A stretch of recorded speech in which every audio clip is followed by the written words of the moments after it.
We begin this episode in the past. Exactly 3 days before Barthold and his General Stoic set out to conquer the South. Because the South, at the end of the day, the South is for losers. South is for losers. South is for losers. You guys are planning your attack. Your men are getting ready. Every single moment is spent training, preparing, getting weapons ready, getting food, everything you might need. But you come home very late at night. Melody's already asleep. So is Astrid. However, one night, you come home from training and you see your daughter sitting in the living room, staring at the fire. Isn't it your bedtime, young lady? I couldn't sleep.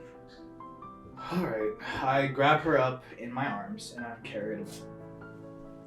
You carry Astrid to her bedroom. You know, it's a very quaint home that you guys have. You know, a nice little log cabin. It is still the dead of winter. Snow is pouring down outside. But you take her to her room. It's very cold. You wrap her up, and she looks up at you and she goes, Dad? Are you gonna be okay? Of course I'll be okay. I've never not been okay. I know, but like, I get Thor is on our family's side, but you've never gone to the South before. Well, the South is for losers, and I'm not a loser. My friend said there might be dragons. Dragons? Whatever. I have gods on my side, I'll be fine. I want to make sure that my dad comes home. You have nothing to worry about, sweetie. Your little 6-year-old daughter kind of like nuzzles up in the blankets, you know, tries to make herself as warm as possible. It's very difficult, but she starts to go to bed. Dad.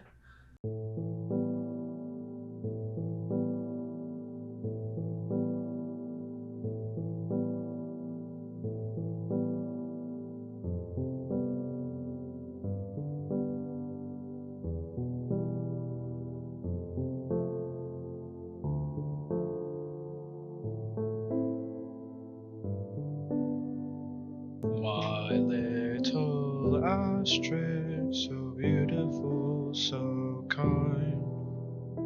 My little light, it's time for peace of mind. Lay your little head to rest. Tomorrow is yours to best.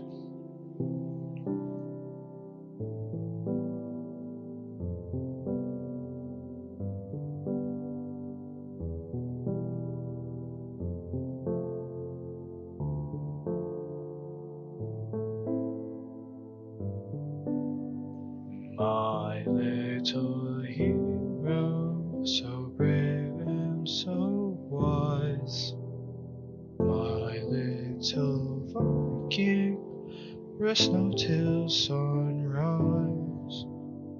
When your father's gone, the world feels wrong, but now's your time to shine. Please keep your mother safe and defend this place. Dad will return in time.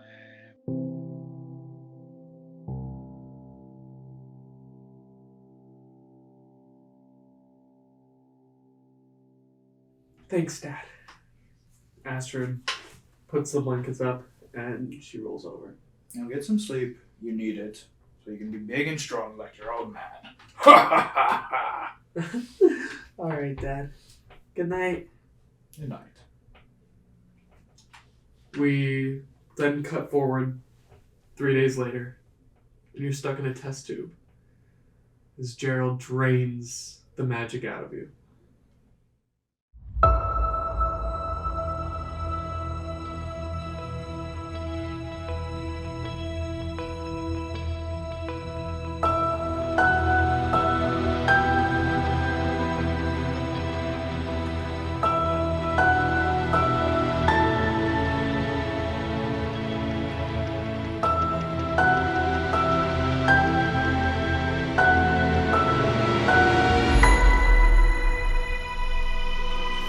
What is it? It didn't show.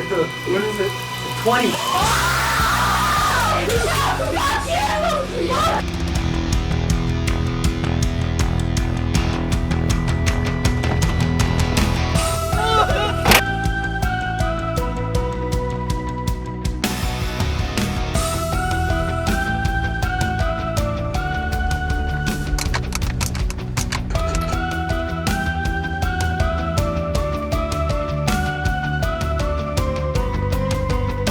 Say bye, Caitlin! Say bye, Caitlin! No, you paid for a towel! You paid for a towel!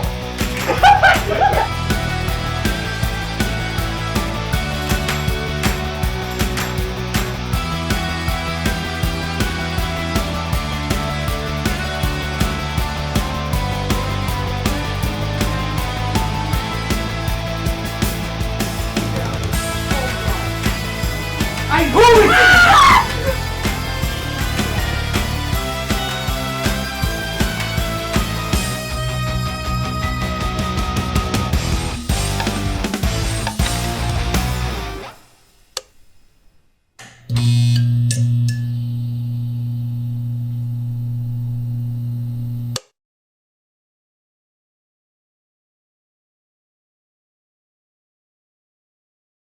Good evening, ladies, gentlemen, and everything else in between, and welcome to the 6th episode of Dungeons & Morons Season 1, A Timeless March. Previously on the last episode, we had Alice and Teddy Roosevelt. Alice Roosevelt is sitting at the table again today. But as we go around, let's meet our characters. We have Bart as Barthold, Barthold. Katie is Alice Roosevelt, Hi, guys. this bitch, and Jimmy is Jimmy. What did I do to you? We actually begin with the two characters that we last saw in episode 4, Jimmy and Barthold. The two of you open your eyes. You hear birds chirping. You can feel the grass beneath your feet. And you find yourselves in a nice, cozy little hamlet. Okay. Like a stone village, wooden roofs. It seems all very handmade. It's a very cute, very quaint place. And as you look around, you see villagers kind of walking around. You know, people wearing bonnets, older gentlemen walking around. No one seems to pay any mind to you. Okay, that's new. And then you hear a voice from behind. Dad? No fucking shot. No fucking shot. I turn around. Behind you is an older woman, You're fucking kidding me. long red hair. Wait. She's about in her mid to late 20s. And you see Astrid looking back at you. You son of a bitch! You son of a bitch! Hello. Have we met before? Okay. Yeah, that makes sense. Hey, Dad. What do you mean, here? Dad? You cannot be my daughter. My daughter's barely 10. It's been a while. Yeah. It's been about... Insight check. Is she my daughter? What the fuck? Make an insight check. 10 plus... Oh, my wisdom's not good. 12? It's been a long time. You can see, distinct features like her nose, her eyes are melodies. Oh, my sweet girl.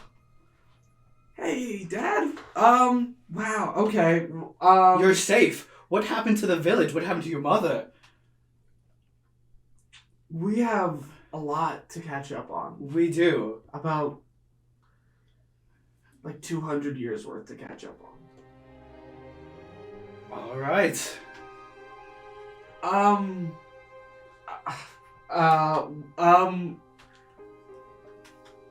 You can see she's nervous. She was not expecting this in any way, shape, or form. Yeah, you think I'm expecting it? God, what the fuck? You can see she's kind of shaking a little bit.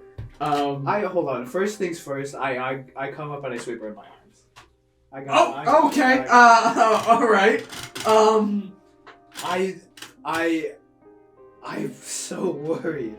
Wait, what do you mean by sweep her up in your arms? Like a hug? hug. Oh, I thought you were just like picking her up. No, I took her and I bear Like hug hug her. or- Okay, you hug her. I And hug then she puts her arms around you, and she like nuzzles her head I've into been your chest. so worried.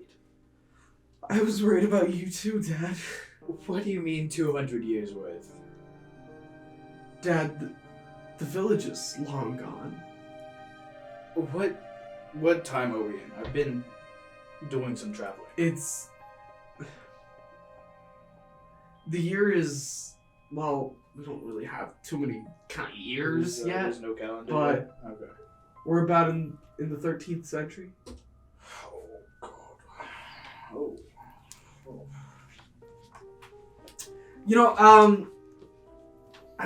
How about we'll go back to my place. Yeah. You and your Yeah, this is my friend? companion, Jimmy. Jimmy, Hi. say hi. This is my daughter. Hi. He's a man of few words. I can see that. Yeah. Okay. Tea. I don't know what. Absolutely. Let's go. Yeah. So you guys all start to head back to Astrid's place. It's a nice little cot in the middle of the hamlet. You can tell instantly she has the largest house here. Fuck yeah, that's my girl. You go in. It's very nice. It's very quaint. It's very cozy. And you can see first thing as you walk in, you have the bear rug from your old house. Yeah, the bear rug. And up on the mantle above the fireplace is Milnir. Oh shit. Daughter, do you mind if I just... And I reach over to grab it. You grab Milnir, and all of the power that Gerald drained out of you, Oh, fuck yeah. everything that you lost, now surges back through your body. That feels Electricity about right. flows through your veins. You hear Thor's voice, and he goes, "Ah, Barthold! Thor! Nice to see you again. I thought you died. I've been talking to you with my hammer. You have what? I suppose that's a different time. I don't. I'll see you in the future. Oh, okay. Nice catching up. I've got things to go. I really thought you were dead. I'm not gonna lie. Yeah, I thought I was dead for I a was. while, too. I'm okay. This is kind of awkward. I was trying to find like a new avatar, but like. No, I mean, I get it. I mean, look, I disappeared. But you're back, I'm so back. what? I don't have to replace you. I'm here. I have you. You have. Yeah, I hold up. I still have my amulet. What is that? I've been talking to you for quite a while. What is that thing? The amulet that I used to communicate with you. Oh, that was just like a joke. You can just talk to You me son whenever. of a bitch! You can talk to me whenever. I don't. God damn it! Yeah. Gotcha. How long has it been? Like a couple weeks? A couple centuries. Oh, wow. Okay. That I got a thing. What do you mean? I got, and then all of a sudden, just communication with Thor just cuts off. Fully hangs up with me? We're gonna Alright, have some well. sex. Oh, he's probably fucking. Yeah, That's- definitely. So you look around and you see, Astra's house. Astra's kind of looking at you. She's nervous as hell. Dad, where have you been? You haven't aged at all. Yeah, I've been to the 21st century. I went to Egypt for a while. That was fun. A nice vacation. Oh, we went to see cowboys. You don't know what cowboys are yet. I'm sorry. I was looking for you. I've been looking for you. Why were you looking for me in Egypt? Well, I've been trying to find my way back to you guys because the last time I saw you, it was the village was burning and the South was trying to get their revenge. So what happened after I disappeared? Take a seat. I'm gonna get us some tea, some food. We're gonna be fine. Jimmy, do you need anything? Would you like tea? Would you? Okay. Are you hungry? You have been locked up for I don't know how long. Sure. Okay. Astrid goes into the pantry. She grabs like a big old loaf of bread. She tears it in two, hands you and you a piece, and it makes some tea as well. You guys sit down in the living room. She's like, okay, all right. Wow. Okay. Let's just start from the beginning. You and Stoic left. Yes. And a couple days later, raiders from the south came up. Okay. They were demanding to find you.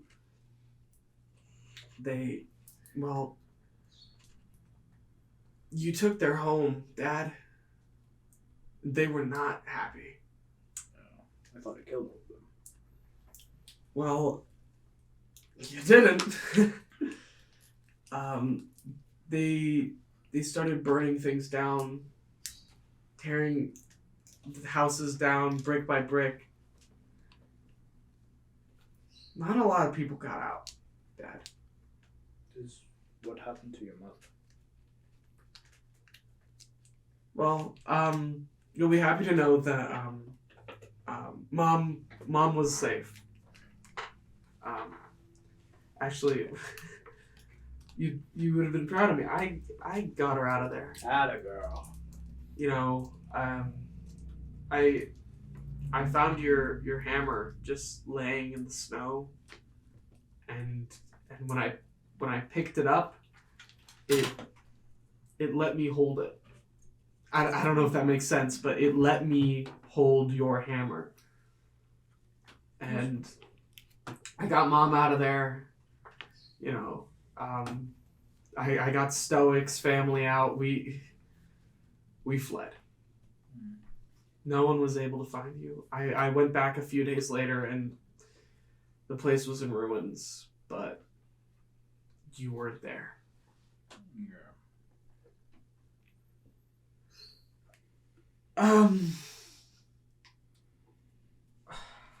Sorry, you said 200 years. How is it possible that you've stayed alive for 200 years? I didn't stop looking for you, Dad. Okay. I don't know how to... I found a man who was willing to help me. He and we struck up a deal. What is the name of this man? Did he give you his name? I mean, he goes by many names. But he and I made a deal that I would help him with whatever he needs, and in exchange, he would help me find you. Well, I'm here. Yeah. Wow. Wow. To be honest, I gave up hope, but he kept telling me that you and I would be reunited eventually. He's the reason why I'm still alive. Okay. I stayed this way, waiting for you.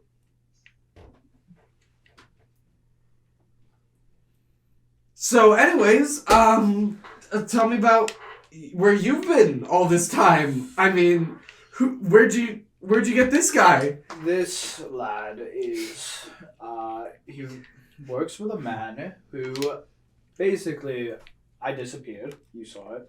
A big flash. I didn't. Well, you didn't see it, but you know I disappeared during the battle, and I was transported through time by this man's boss, who we are trying to hunt down, and I am going to kill.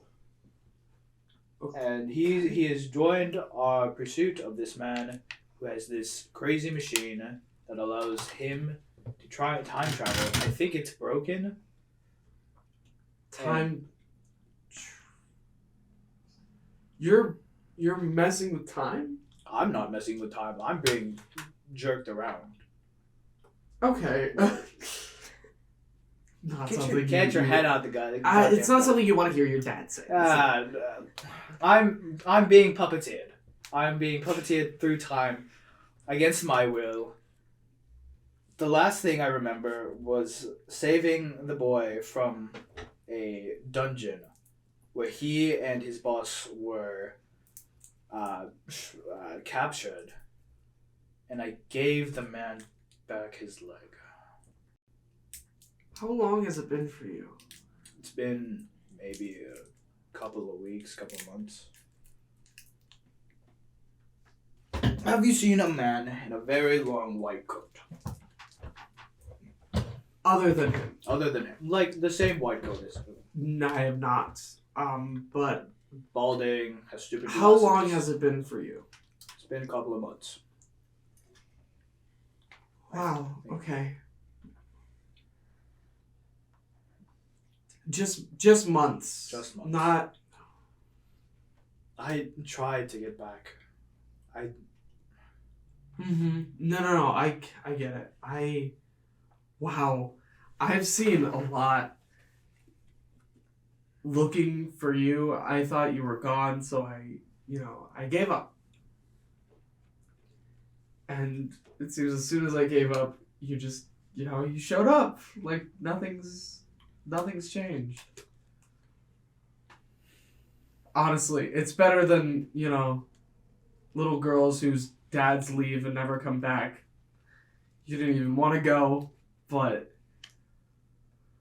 wow, only a couple months.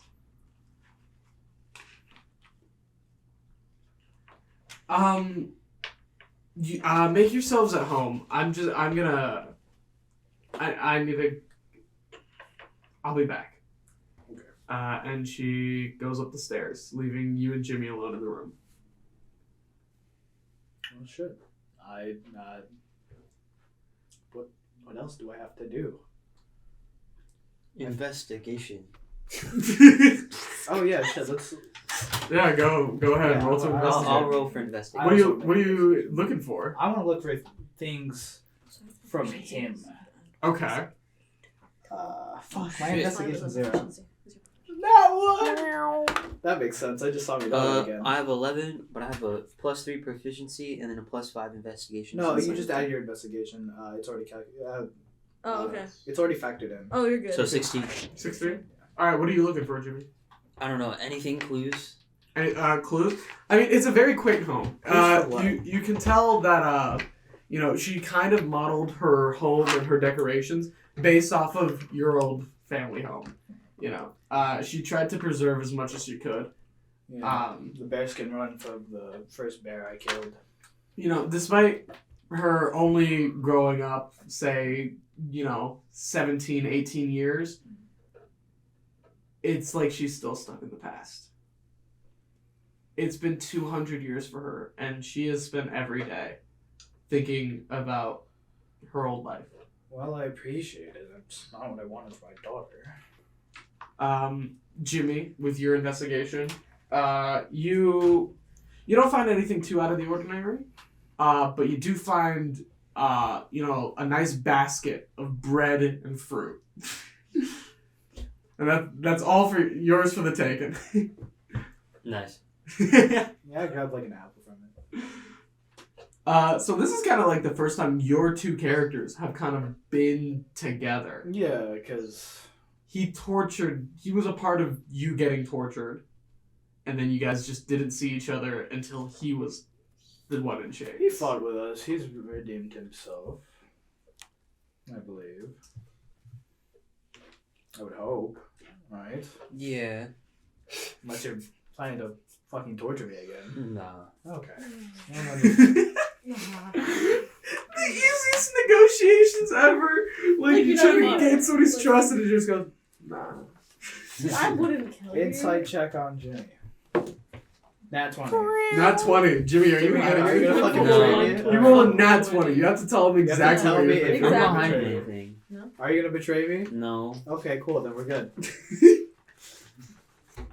Okay. I'm a simple Viking. The two simplest characters. Yeah, you put the man of like the least. The man of words. little words and the man of little thoughts. Jesus Yeah, I Christ. do have a straight 10 intelligence.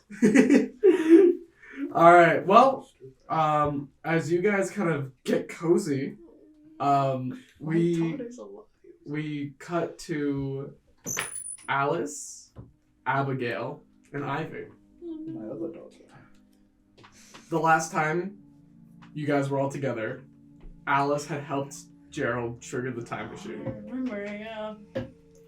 He siphoned power from the White House, and boom, the three of you wake up in a wide, grassy field. Like we see, we're just You guys, all together. you'll all wake up, all together. I just start looking around in like a frenzy because She's never. You helped him. You helped What's Gerald. wrong with Where is he? this was not part of the plan. I was not supposed to What come plan? here. What was the plan? What was your? It was idea? just to help Gerald escape. It wasn't for. Oh my God! Abigail what am I pulls a doing gun on here? you. Look, I'm sorry. Okay, I said it before we went in, and I didn't mean it. You guys any Oh, harm? I'm sorry. All right. We were being honest with you when we told you that Gerald is not trustworthy.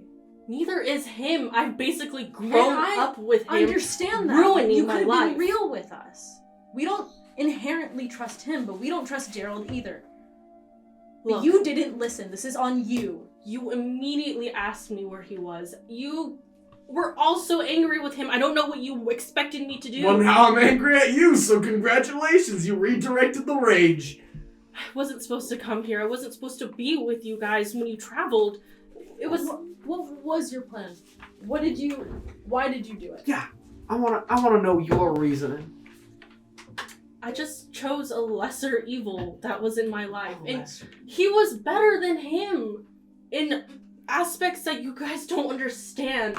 You spoke it best, Abigail. You said that we had no semblance of free will. I've never been free with him under my roof, controlling my father, when he's been making sure everything is part of his butterfly effect. How do we have any free will? I chose someone that I thought could change that. And I'm sorry you guys were brought into it too. Well, at least you got to choose. Alright, some of us didn't want to get dragged into this. Some of us didn't want to be thrown into another time period. I'm sorry. It's been going on for months, and all we want to do is get back home. It's not just Gerald that I was hoping to send to the future, to the past. I don't know. You guys are the last faith I have to help stop him. You and Gerald.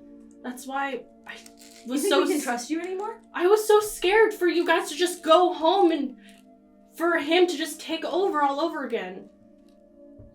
You guys needed to be here. I just wasn't supposed to come with you. No, I don't have time to deal with you.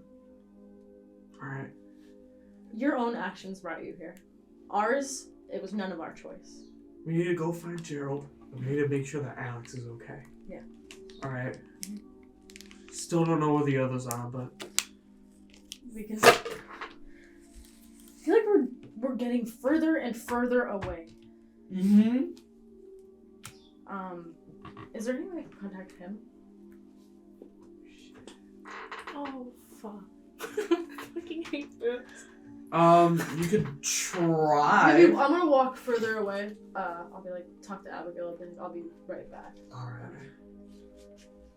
Just a little further. I'm still like in eye line of them. I don't want to leave Abigail alone. Mm-hmm.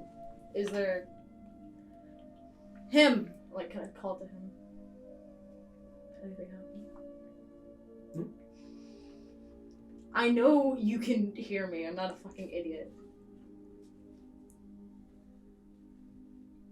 You let this happen under your own roof. And you had no idea. And I know for some reason we're gonna get the blame for it. But if you want me to trust you, you have to talk to me. He doesn't say anything, but... Alright. Yeah, it's just... breezing wind going past. You see a couple birds fly by in the sky. It's a very beautiful area that you're in, you know. It's a large grassy knoll. You see, to one side you see a river passing through, and to another, a deep forest. Can I do an investigation check? Just to Go right ahead. find around me. Can I roll a perception for around me? Go ahead. I did an 8. Oh my 17 God. plus 7. Jesus Christ. That's math I don't want to do. 24. Yeah. It's not an exact kind of like square, but in one direction you have a very deep looking forest, you know, large, tall trees. To another side you have tall, very tall mountains, and you have a river passing through with a bridge going over it. And then in one other direction, the grassy knoll just kind of continues onward. Do I see any, like, sign of life? Would that be, like, perception, or...? Again, you just kind of saw, like, the birds Just nature. floating overhead. Yeah, Just nature. just, I mean, it's the very bridge is beautiful. people. The bridge, yeah, indicates people. Yeah. Maybe I'll talk to Abigail, be like, I want to try to find someone we know. I see a bridge. I think that's maybe our best bet. Alright. I don't know what to do about it. Are we bringing her with us? I don't think we have another choice. I don't really like the I idea of think we her- have plenty of choices. She Yeah. continues to point the gun at Alice. I don't think we should kill her because maybe we can get information out of her. I think we'd be cautious. We don't trust her. She can definitely hear us, by the way. Abigail She is spins the close. gun and like puts it back in the holster. Yeah. I'll let you lead. Okay. But if you feel like there's a decision you want to make, you talk to me. Understood. Yeah, I want to walk in the direction of the bridge. Heading towards the bridge. Yeah. All right. Abigail follows suit. I just have like my head down and I have like Emily close to my chest and I just follow them. Come on, pick it up. Pick up the pace. I'm so sad. I'm pissed. This next scene is we're back to Barthold and Jimmy. You guys are still within Astrid's house. You guys are sitting. Jimmy, do you have the basket of fruit and bread?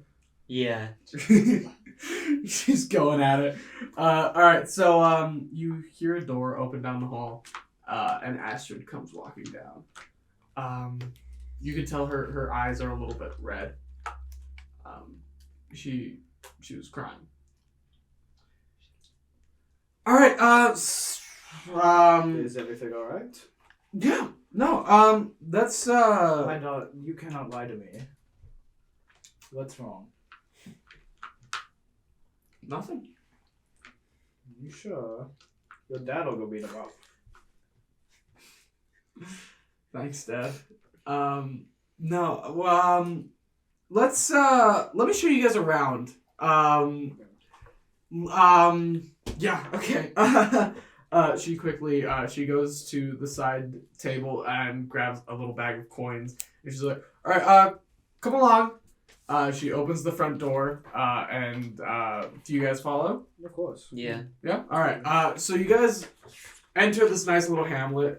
You can see, you have gardens sprouting up here or there, vendors selling things like clothes, and just like, it's a very quaint place.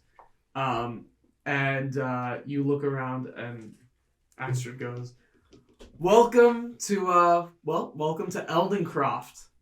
Yeah, I know. I'm not the most original when it comes to naming That's things. alright, sweetie. It's I started this place out of not so much desperation, just to kind of settle down, But yeah, the market's all yours. She hands you a couple coins, hands a couple coins to Jimmy. It's like, knock yourself out, I guess. I have things I have to attend to. But if you have any questions, just ask. The people here are very nice. They're very kind. And she goes kind of running off to like this kind of center building. That it's kind of a larger establishment. It reminds you of the War Hall from your home of the Elding clan. So you guys are now alone together in this vast little marketplace. Do you know of any good taverns around here? Well, we have one. Okay. Yeah, it's a little bit down that way on the left. Do we want to head over? I don't know. You have like magic items Ooh. anywhere? I Magical artifacts. don't. of any sort. The only kind of magical one is Astrid. But if you want anything like weaponry, armory, every few weeks we have a group of traveling dwarves that come by, and they have plenty of things to sell. They should be coming any day now, actually. Yeah. So you guys are gonna go to the tavern? Yeah. Okay. Yeah. So you guys continue walking through the village. You see kids playing in the street. They play that little stick and hoop game. It's a very lively place. Everyone's very happy here. She's done well for herself. You come to this large wood building with a sign sticking out the side of it. The sign reads, Barthold's Bar. Fuck yeah! That's my daughter. Alright, Jimmy, let's go get you a beer. Okay. Jimmy, have you had a beer before? Have you had beer Are before? you 19? How old are you? 19. Doesn't matter. Let's go get a beer. Oh, he's gonna be the constant. Oh my god. So this is, you guys go up to the bartender, and they go, alrighty, how can I help you? Hello, my name's Bart. I would like a beer. Or Like on the side. Like on the side. That's a funny joke. My name is Alright. actually Barthold. Oh, what a coincidence. Yeah, crazy coincidence. This is so crazy. An ale for me and my good friend. Alright, oh. Fine, young man. Alright, we'll get, you know what? Since you two are new here, it's on the house. I appreciate that, my man. What is your name? Oh, Bart.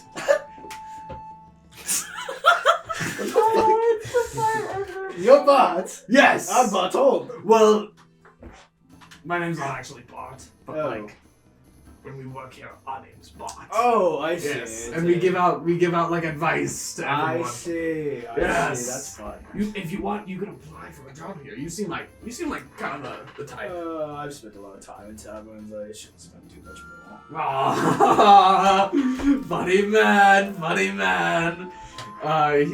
He goes, he fills up 2 ales and like slams them down, and he goes, "Hey, just so you know, growing old can be scary, but it's okay, because as long as you have friends and family, you can stick together. Proud of you, kiddo." Anyways, enjoy your drinks.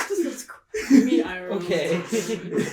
That'd be good. Yeah, so you two are just chilling in this bar with the bartender. I basically just want to keep an ear out for anything that people like, rumors, that type of shit. Rumors? Yeah, you know, it's kind of the middle of the day, so not too many people are here in the Bart. Bart. The Bart bar. The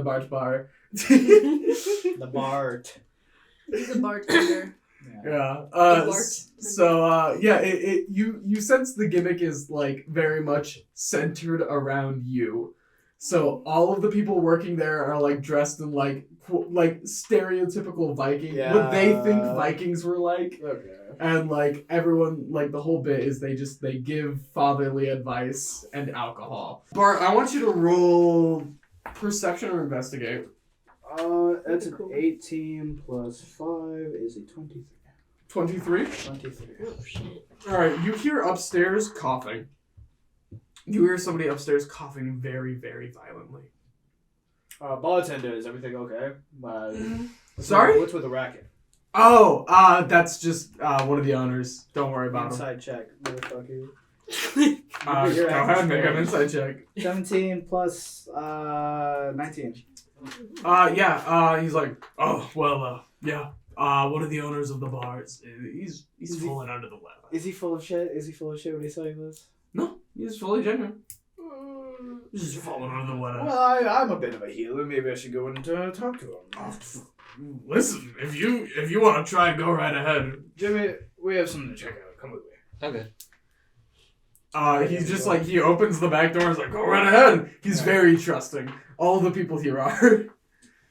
They grew up in a very nice village. There's no one to like distrust. dodo birds. I go see what's going on.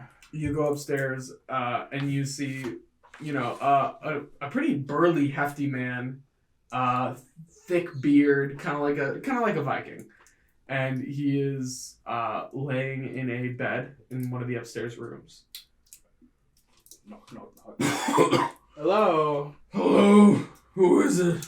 I am Bart. Okay. Is this Kenny? No, I'm Bart. How are you doing? What's going on? Okay, alright. What's,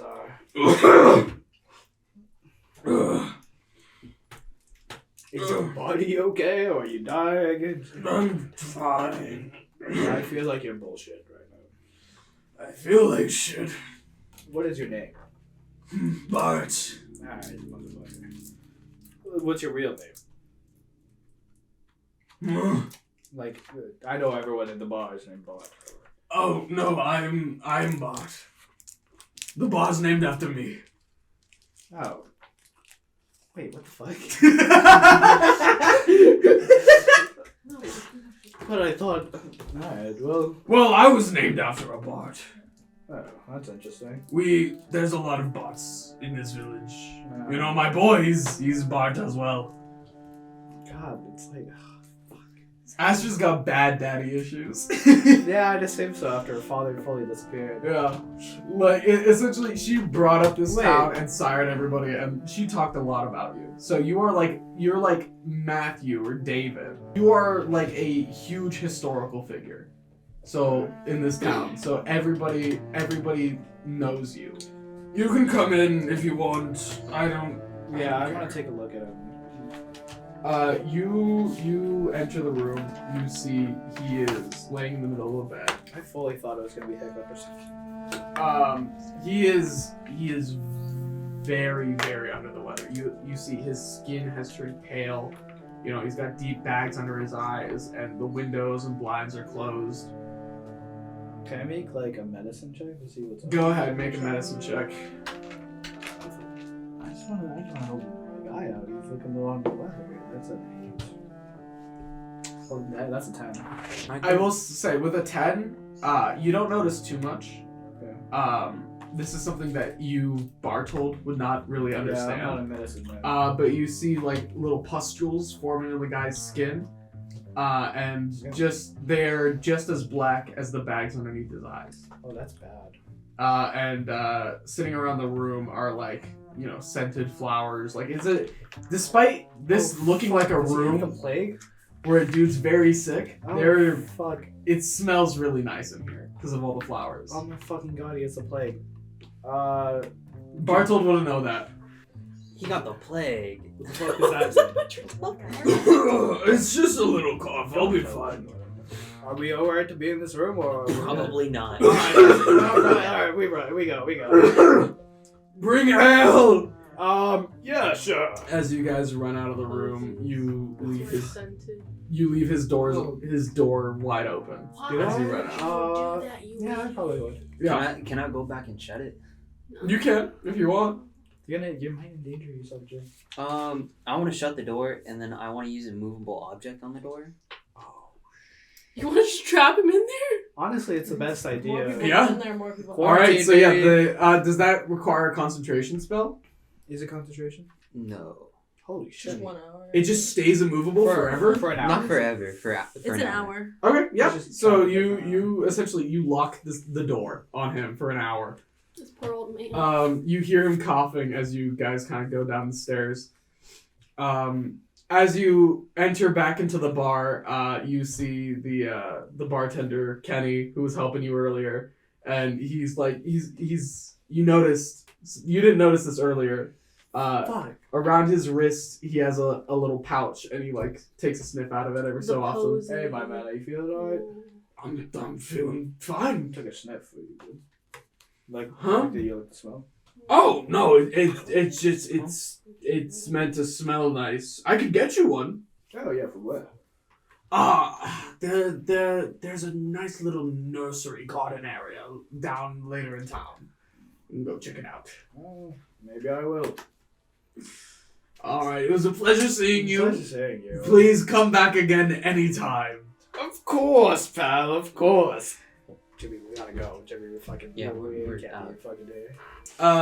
With that, you guys leave the bar, and we return to Ivy, Alice, and Abigail walking through the grassy knoll. Okay. The Black Plague, man. Well, you guys don't know that. We don't know that. We don't. I'm still pissed. Fuck. We're the difference. You guys continue walking down the grassy knoll. You see, peeking in and out from the forest, you see, like, half man, half horse figures just, like, watching you guys. You wouldn't know that they were real, but as you see them now, they seem pretty fucking real. Hey, man, if you could fucking time Yeah. travel. She's like taking a couple notes and like. This is... Scientist. I'm just keeping Emily close. We are- I'm like really nervous. I will tell you right now, with, like, a little bit of a history check, we are in the Dark Ages. Ooh. An actual discernible point in the timeline. But, despite everything, all the legends and the myths and everything, it seems like these mystical creatures like unicorns, centaurs, dwarves, elves, they're all real. And trolls as well. Yeah, that was nice though. And up in the mountains, you see a little bit of movement, but you can't really, it's pretty far away, so you can't really discern what it is. It is a very, very beautiful place.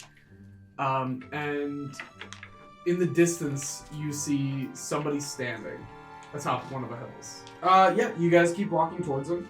You can sense Abigail's a little bit hesitant. She has, like, her hand on her gun. Yeah, no, I'm also probably on edge. But as you near closer, you see standing up top the hill is a man in a brown suit. Oh, motherfucker. And it's him. You're trying to talk to really fucking Motherfucker. ghosted you. Motherfucker. You see he kind of, like, waves, like, does, like, a little nod with his hand in your general directions. I'm like very mad, but I'm still walking closer to him. I'm like, Yeah. it's not a tantrum, but I'd be selfish, like stopping her way over. I It's so fucking hate this man. You see, upon realizing that it's him, Abigail kind of, like, takes her hand off her gun. Like, Yeah. she kind of eases up a little bit. At least I it's want to at run least towards it's a him familiar and face. grab Yeah. him by his suit. Yeah? Yeah, Oh, Oh shit. I fully want to do that. her. Yeah. I fully Alright. want to grab him just by his suit and kind of shake him a bit. Oh, so you're gonna run at him? Yeah. Are you gonna try and stop her? Yeah. Okay. Go ahead. You're gonna Is roll. Abigail probably gonna try to stop her? Yeah. So you're gonna roll with probably. I mean, I'm not gonna Roll kill him or disadvantage. anything. No, but just we don't. mad. We don't know that. yeah. So go ahead. You're gonna roll. I would say Holy shit. athletics. For athletics? Okay, Yeah, because you're gonna try and sprint up a hill. I towards have this 0 guy. athletics. And then we have I'm gonna Abigail. eat shit with disadvantage. Abigail and Ivy are gonna try and grapple you, so they're gonna make dexterity. That's okay. Okay. I'm so nervous. Okay. That's him. That's the Okay, him. ready? And... Oh my God! Can I roll any? Holy shit. 9 is my highest. All right. I got a 7. Yeah, because I got disadvantage. Is so it? Do we have 9. advantage if we're trying to do it together? Well, Abigail rolled a 9 too. Okay, then she's. So good. you She got start running. Abigail acts quickly, and she fully like grabs you and grapples you and holds you back. That sucks. Him looks down and is like, "Hello, Alice." I just say, like, you motherfucker. Oh, sorry. I didn't I'm realize it was sorry. my fault that we're stuck in a different time period. It was my own fault, but I'll do anything to take you down. It doesn't have to be hostile, so let's just get things out of the way. Ivy, I heard your call. I came as fast as I could. Thank you. Is there anything I can help you with? Like, what do you... How did you not know Gerald was at the house? Well, I'm not as powerful as I could be. Mm-hmm. And with the lack of powers, I'm not omniscient. Mm-hmm. But I should have had more suspicions. Alice was always hostile towards me. I should have realized she was more hostile than usual. But it's in the past. Well, it's in the future, but it's in the past. We're running low on time. Mm-hmm. All right. Gerald has evaded us far too many times. We need to act quickly before things get even more out of hand. And again, Alice, I'm sorry you kind of got caught up in this, but we all make our beds, don't we? Don't play the meat character now. When you basically ruined my life and given no choice to all of these people. I didn't ruin anything. I gave your father what he asked for. It's his fault he didn't give you enough attention. You'll never be able to control everyone. And I don't want to. I just want to get things back on track. Alright? Your future cannot be everyone's. Why are you trying to force something that should be everyone's choice? Well, Ivy's seen what happens when Gerald takes control. She knows what the world turns into. She knows what it looks like.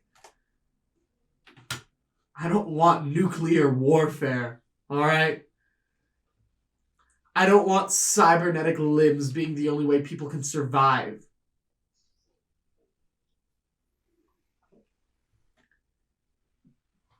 There is a happy ending in mind. You just need to stop getting in the way. Now, Alice, I am going to trust you. Because as of right now, things are getting very desperate. And we need all the help we can get. I say nothing to her. I just turn away. Abigail lets you go. I've been thinking about your offer. Yes. I have some questions. Fire away. Okay. Like, why... I feel like I asked this, but I don't fully understand why, me, of everyone you could choose. Is it just purely based on circumstance? I see something in you. I see potential. It's the same thing I saw in Gerald and the same thing Gerald saw in that little blonde boy. It's that potential to do great and important things. Maybe I'm wrong. Maybe it's misplaced. But I see your vision for the world lines up with mine. Okay. This is all circumstantial, but if I were to serve you, how long would that be for? As long as you may need. Many avatars serve me until their death. I hear that as Alice, and I just turn to Ivy, and I just start telling her, no, you can't. It's not worth it. I ignore her. But if at any point in time you wish to draw out, Mm-hmm. that is within your right to do so. So it's not, like, forced. This is a relationship. It is something we do together. I hold you accountable and you hold me accountable. That's how these things work. That's how your friend does it. He and Thor are partners. He grants Thor's power and Thor grants him his. It's a terrible example. You mean Barthold? Yes, the angry loud one. Yeah. Okay, and then... So it's a mutual thing. It's... you get power and I get power from you. It's Yes. okay. And then if I agreed, what would this mean for me? What would that change in my life? You would be granted my power. You would have certain guidelines that I would like for you to follow, but they are not mandatory. But you would be able to make things right, make things better. This world that we are staying in, it's beautiful. Don't you agree? Yes. Can I do insight? Yeah, go right ahead.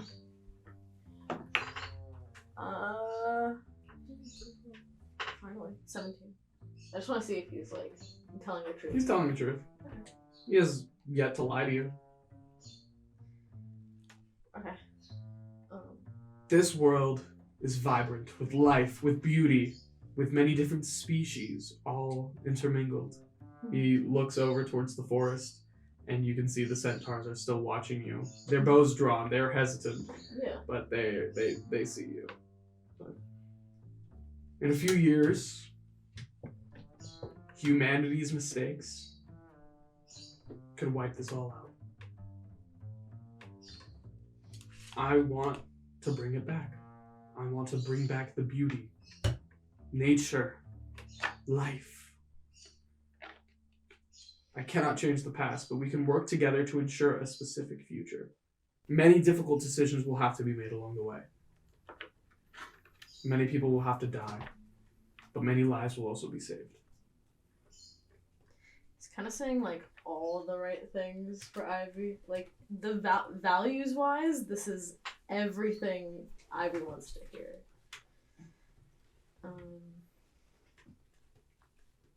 Okay, I'll do it. All right.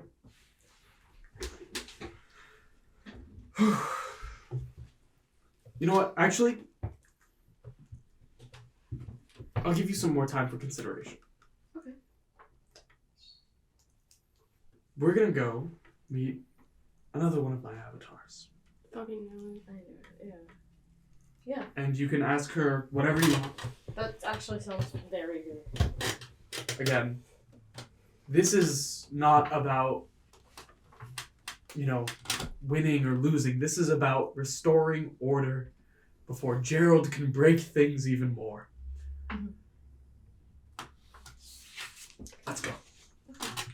And he starts to head towards a small hamlet that you see far in the distance. Barthold and Jimmy! So the plague, what is this plague? The plague's bad. Okay. It's a disease that's passed through rodents and termites. Okay. Or fleas. Okay. Um, And that man had it? And it's gonna... Do you think it's gonna be bad for everyone in the village? yeah, it's definitely gonna be bad. We for should everyone. maybe find my daughter and tell her. Astrid comes back up the path. She's a lot more composed of herself. She just came back from her meeting. Hey, Dad. Jimmy. Everything alright, my daughter? Yes. We just got some kind of bad news. Our weapons trade route has been shut down for the foreseeable future. Is it due to some illness? Dwarves can be very fickle. Okay. Just so- dwarves being... Okay. Yeah, they don't want to trade right now. My friend here has some knowledge from the future that he would like to... I don't want to hear it. Wait. No, I can't hear it. My daughter. Dad, trust me. It's better when I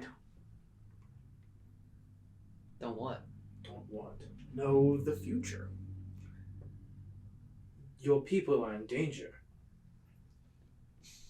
The village is in danger. Would it be the first time someone in our family put a village in danger, would it?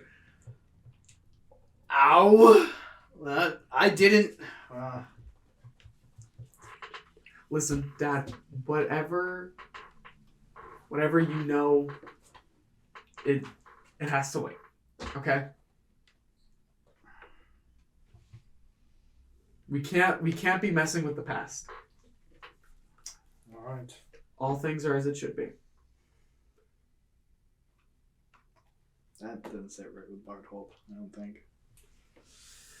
Anyways, we're gonna have a feast in the mess hall.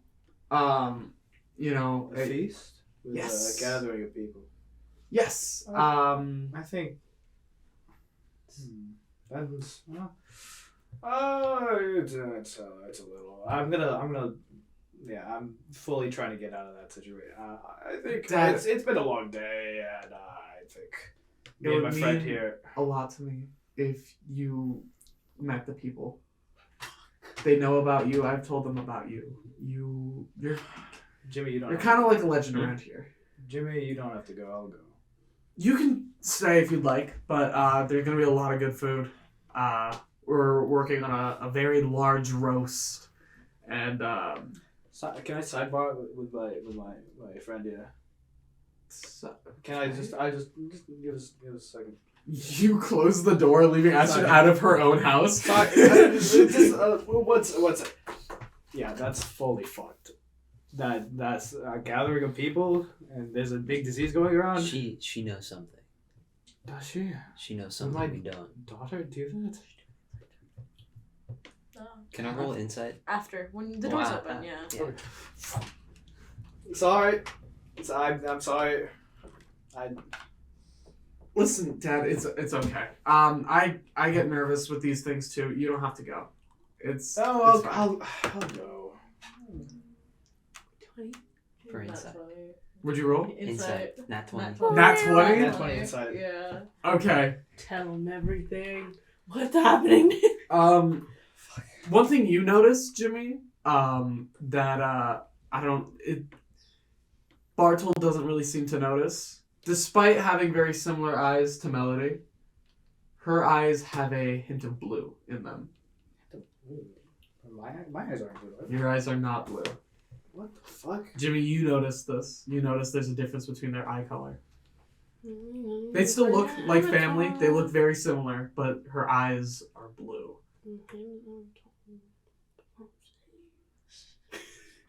Anything else? You rolled a nat 20. I will give you whatever info you ask for. If you ask, Keep asking more. Does she know about the plague? or do you?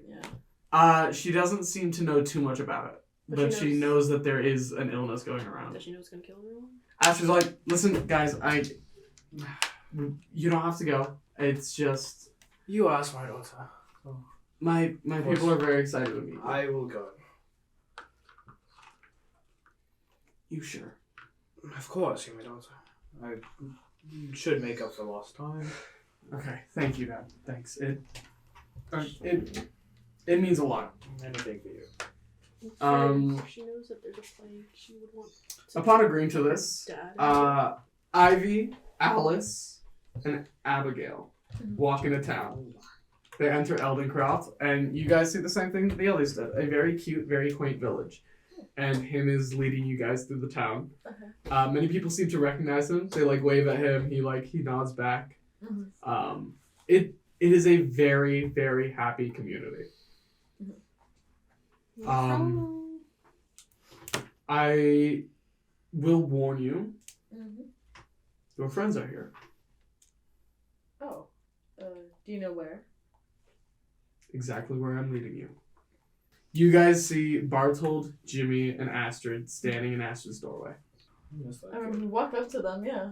I don't know where You walked up to a I'm dude just like, where's and, like, Alex? What do you mean? Like dark age clothing and then Yeezys. A Viking. A Viking, yeah, and a man cloaked in full black. With Mjolnir. Mjolnir, dark age clothing, Yeezys, with a man bun. Oh, I love it. Him That's goes up that's to you great. guys and just goes, Astrid, I found your father's friends.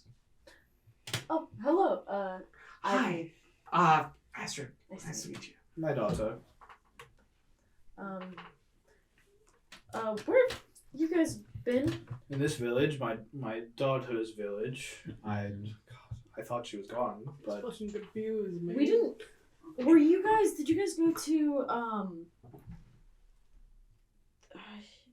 we were with the Roosevelts, like Teddy Roosevelt. Who the hell is that? I just A start past waving. president. Hello. She President. betrayed us. So Yes. we're So this she's is kind of a this is prisoner Alice right now. Roosevelt. A president? What is a president? It's like a Like a you know how leader. like you're the leader of your clan. Yeah. Us My father Americans, was, we had yeah. our own leaders that we would elect. Over the country. It wasn't based on birth and blood right. So it was you're based like on, Astrid. Except she turned on us. My father was an asshole. She's a She helped Gerald. yeah. Oh, Alice is- you bitch. Aw. yeah. We don't really trust Alice. You what? Astrid steps in. No need for hostility. Everybody is welcome here. I just like I'm holding Oh. Emily close, like so she doesn't get hurt. That's a Emily nice Spinach, despite seeing like this large group of people, Emily Spinach looks directly at Jimmy, Ooh. deep into Jimmy's eyes. You gotta touch Jimmy, a snake is staring you down, and you've stared down worse things. You stare down a serial killer. The two of you just stare intently at each other. I think she may like you, or she's thinking of eating Jimmy, you. what the fuck But are don't worry, I'll take care of her. Jimmy, what do you do? Down boy. Emily. Wait, it's I'm just chastising Jeez. Emily to calm down. I've never seen a snake act like that. She's my companion. You know how I have the mushrooms? The little... Yeah. Yeah, No, I think it's I so get it. I weird. get it. Yeah. I get it. Astrid goes, wow, that is a very small serpent. Yes. That's fascinating. How did you? Is that like a baby? Well, she's grown to just be with me. I found her when I was younger, when I was around 4. Are these like the Well- dragons? Dragons? I remember some. There was some dragons. Oh yeah, we have our own dragons. Oh, that's. She's did you- very intelligent. There are very few dragons left, Yeah. Father. Many After I. people have made sure of that. The only people who have the remaining dragons are the dwarves. You Comedian. said you are one of him's avatars. You're just like your old man. Yeah, that's what I wanted to talk. Listen, I thought that's if fantastic. I was really nervous about what you would say, but I thought if Dad can be an avatar, why can't I? Well, if your deal is anything like my deal, it should be fine. Isn't it? No, it's not. Do you mind if I talk about this? And he was like, go right ahead. Yes, sir. What have you done with my daughter? When him found me, I was lost. I was looking for you. And he and I made a deal. I would serve him as his avatar, grant him some of his power, and in exchange, he would help me find you. But now that you found me, what does that mean for you now? Well, I don't really know. Maybe I'll take a extended workload. My daughter, you should rest. You've been working for 200 years. I'm alright, Dad. I'm always gonna I worry wanted to about find you, and he's the reason why I look like I haven't aged.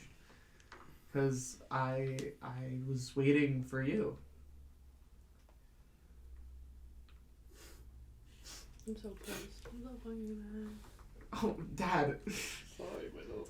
No, okay. I'm sorry. I didn't mean to make I'm just you wondering. cry. I'm I'm okay. confused. Everyone in this party has daddy issues. I'm just yeah. I am the daddy. I'm the daddy with issues. I am the daddy. I'm. Yeah. Well, I am. I know. Abigail goes like, well, this isn't awkward at all. It's a little awkward. Why would it be awkward? Okay, well, little rundown. We hate her. Okay. Yeah. Alright. He was tortured and you We work said- for the guy that we hate. No, but he is against. Do you hate Gerald? Yeah. You Yeah, just, he's on our side It's now. actually, Abigail's gonna make an insight check Yeah, I on was that. gonna- I Go was ahead. gonna I already say- made I did the nat 20. Yeah, but she's still. She doesn't that's know. fine. Abigail rolled a 21 insight. Fuck it. So you got- You can roll opposed deception unless If you you are- genuinely Unless you mean want to that tell you her the hate truth. Gerald. Do you hate Gerald. him? Or is there like... If you have a complicated relationship, you gotta explain, or you roll deception. Okay, I so don't like him. you You do. don't like Don't It's like complicated. It's complicated. Yeah. Well, okay. Fair So we hate her. She works for the guy that betrayed all of us, Kidnapped tortured me. you, Mm-hmm. took you away from her. Mm-hmm. So she didn't grow up with you because of Because of the guy that you worked for. yes. Yeah. And I'm assuming you assisted in him But the getting guy taken away from her. the guy that he worked for He was also an made a assistant deal for with Gerald and I, yes. And Gerald It's a was lot. also an y'all are avatar. confusing. I just. Look, well, It's fine. I'm sorry we got you wrapped up until this is not. It's you'll- fine. not- It's we'll get- fine. we'll get you back. You want to go back? We'll get you I back. do want to go. I promise you, we'll get you back. All right. As you guys are, all kind of standing outside, you see a plague doctor just kind of like standing in the middle of the Fucking square, just weird. going like, "Posies, posies, get your posies here!" Oh, fuck. What time are we in? So Jimmy has alerted me to the presence of a black plague. The I don't Black Plague? Yeah, is That's that- bad. I'm gonna. It killed almost half Astrid the just puts her population. fingers in her ears and just walks into her Oh, yeah, house. she doesn't like that. Astrid doesn't want to hear about it. Why? I don't know. It's Because a part of our deal. she's an avatar Okay. of him, Um, of course. She and I don't really. She doesn't want to know about the future. So you're basically allowing her to let her whole village die because of you. More like half of Europe. That was the deal. That is this. What is The deal these is people? that we have to make difficult decisions in order to maintain time. There is nothing we can do to stop what is coming, but there are things that Astrid and I, and possibly Ivy, could do to lessen the impact of the plague. It doesn't sit right with me. But It already- doesn't sit right with me either. It's already happened. We have to make difficult decisions. I don't think we can try and change In it your now. You fucking starfish. So you all ate all of them? in preserving time, would that mean that I would get to go back to my village and save it, or has that always been in your plan? Again, it's not one grand plan. It's just certain beats have to lead to others. What And was you that should beat? get to choose who gets to die. You... Just because I don't get to choose who lives and dies doesn't mean Gerald does too. Yeah, what's up with it? You're letting. I don't know the extent of your power, but he's just running around now. He's not just running around. I am trying to find him. You are trying to find him. Yeah, and I'm gonna kill him. That could be an option, but first we need him to fix things. Okay. Speaking of, has anyone seen Alex or Gerald? No. I'm very concerned Then about why not? Like Alex, describe him. What was he last He wearing? has Was these. wearing He the- has these shoes that these really. He has like this little name tag with like a mouse on The it. boy has the mouse of the mark. Mark The and Mark Mouse. Mark of the mouse. Mouse of the mark. Mark of the mouse. He's Who's loud, Marky Mouse. but he's That was so bad. That was so Oh, bad. Mikey Mouse. I think that's his name, no? Yeah. Okay. I don't know where your friend is. Again, with my power restored, I could. You could. I could find Gerald. I could find your friend. Maybe I set this right. I can try my best. Good enough for Bart. Oh my god. You know, My daughter trusts you, so do I. But what do we do while we're here? Are we potentially going to be affected by the effects of the plague? Do you need to take any precautions? I think it would be best if we do not raise alarm. But what does that mean for us? Are we at risk? I can make sure that some of you are safe. Some? I cannot make guarantees for all. My power only extends so far. I mean, Astrid's got healing abilities.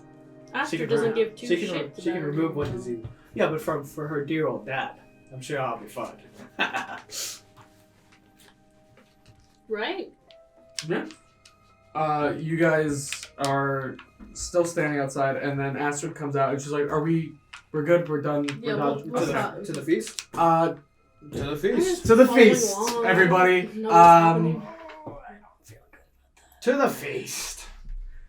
So we cut to a later scene. Not everybody has to go to the feast. So who's going to be in attendance? As of right now, it is Astrid, Barthold, him, Abigail. Can they just be like outside, but like not? You guys can come in or out. It's up to you three. I will be outside too, I guess. Is I there don't know any, what like, Emily wants with Jimmy. Anything that him has asked of us? Or asked me? He hasn't asked you anything yet. Okay. No. He said he can ensure some of our safety. Mm-hmm. So if some of us are in there, it's fine. Yeah. I'll go with him. Alright, so Jimmy, your job is to stay outside and keep an eye on Alice and Emily Spinach. Yay. Yeah, where's Abigail? We'll start off outside of the feast and then go inside. Outside, the two of you are sitting out there, somewhat quietly. You know, the whole town seems to be empty. Everybody's inside of the mess hall, enjoying their meal. And it's just Jimmy keeping an eye on you. Dope, okay. I'm just like whispering to Emily because Emily seems very insistent on looking at Jimmy. And so then I finally, at some point, I'm just like, would you like to hold her? Mm-mm. She won't hurt you. She's just Can I very use curious mage armor? about you. You wanted what? Yeah, you can go right ahead. What is that? What Increases is? AC. Oh, It okay. increases his armor class. Yeah, go right ahead. I 13 promise plus dexterity. she It's for won't $8, hurt so not you. above it. Yeah, not a bad idea. Yeah. She's very kind. She's just very curious. 13 plus dexterity. Snake's gonna You don't have anything. No, so it's 13 she's now. not. I know what that snake Okay, is. so your armor class is Pretty 13? sure. Okay. Okay. Stop Are you listening. gonna hold her then? No. Jimmy just like I just- activates his gloves, and you see just like a thin film of purple just like appears on his arms. I'm like, alright, and I just place Emily on the ground. Emily kind of starts to slither over. Yeah, so Emily Spinach starts to kind of slither over to you, She's still very slowly. unblinking, staring directly at you. Slithers up your body, wraps up your leg, like goes up onto your shoulder. And the Oh. snake just pulls back and just looks at you. Are you guys gonna kiss? Fuck. Dude, what's going on? Ew!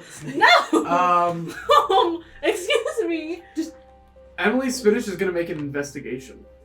16. Damn. Does it add any? Or Emily Spinach looks at you and just like with her little snake head just nods. What the fuck? Still unbreaking eye contact.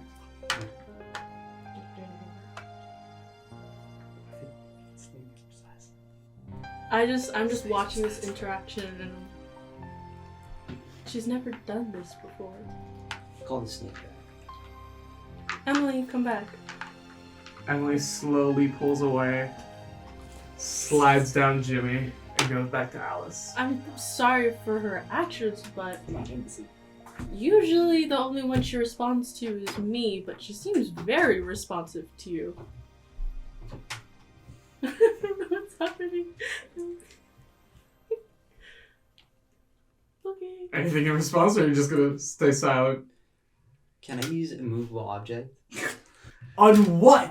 Can I pick up some dirt and just fucking, like, Why? drizzle it down, make a fucking wall?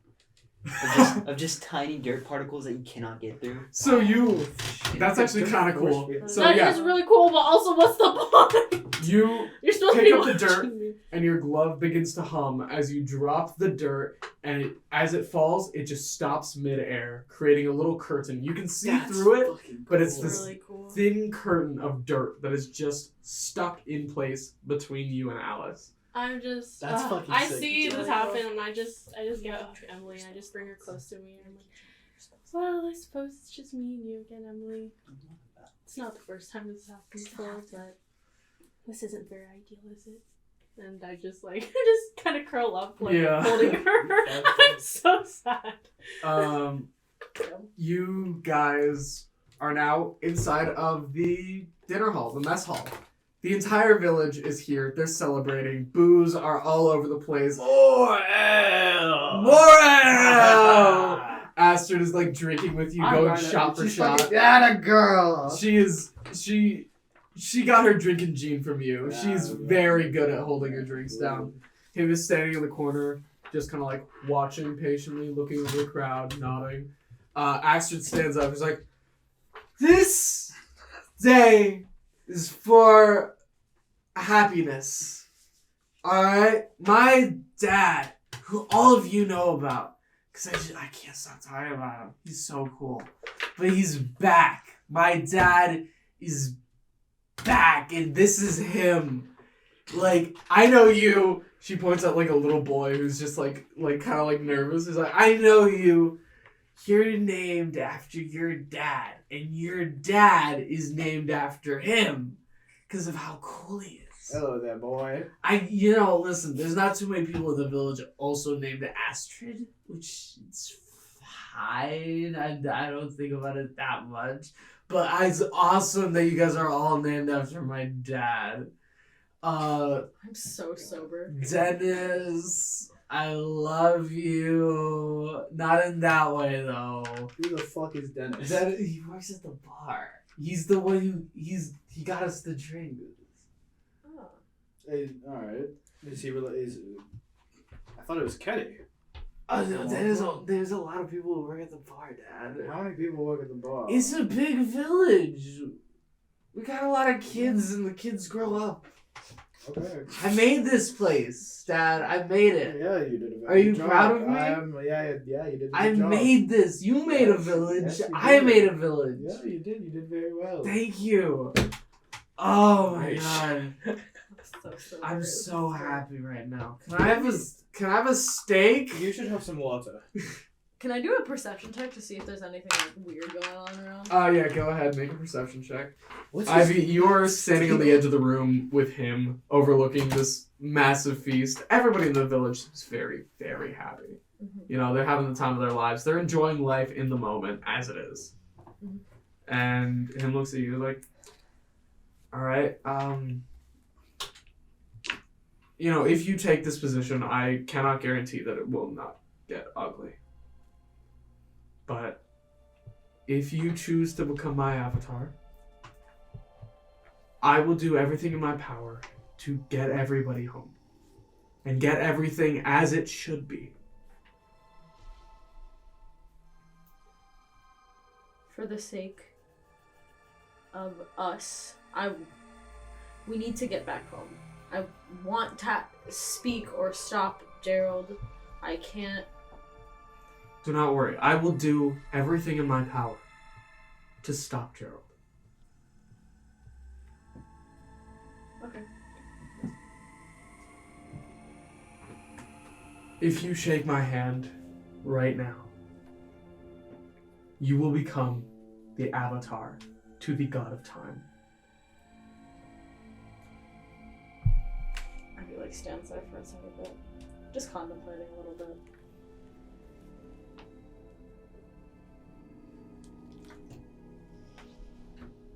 As you put your hand in his, you see, starting at his hand, from the instant you take it, his hand and his skin begin to turn blue. and it grows up his body. Oh. Okay. All of his skin turns completely blue, as do your eyes.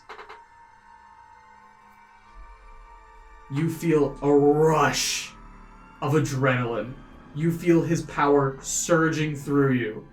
And you see as he sits up and grows probably an extra foot. He is massive now. What is he, Dr. Manhattan?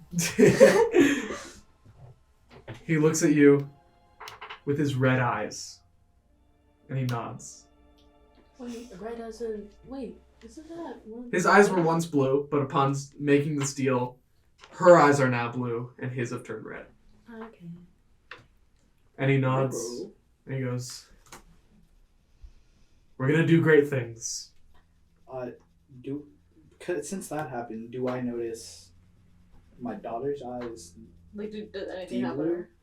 Her eyes stay blue. Oh, He has several avatars. Yeah. Yeah, no. I know what I was for. The more avatars, the more powerful he becomes. Oh shit, that's cool as Yeah. fuck. Yeah. No, it sucks. No, it's cool. It's great. I trust this man. You see Astrid starts ripping into a steak that was just placed in front of her as she starts to eating red meat will help her sober up and help with her hangover. Jesus. So she's just like, oh, Dad, I have waited so long to be reunited with you again. I'm here. It's weird that you were gone for so long. It's weird. And now you're just back. Yeah, I'm back. It's like I don't know. I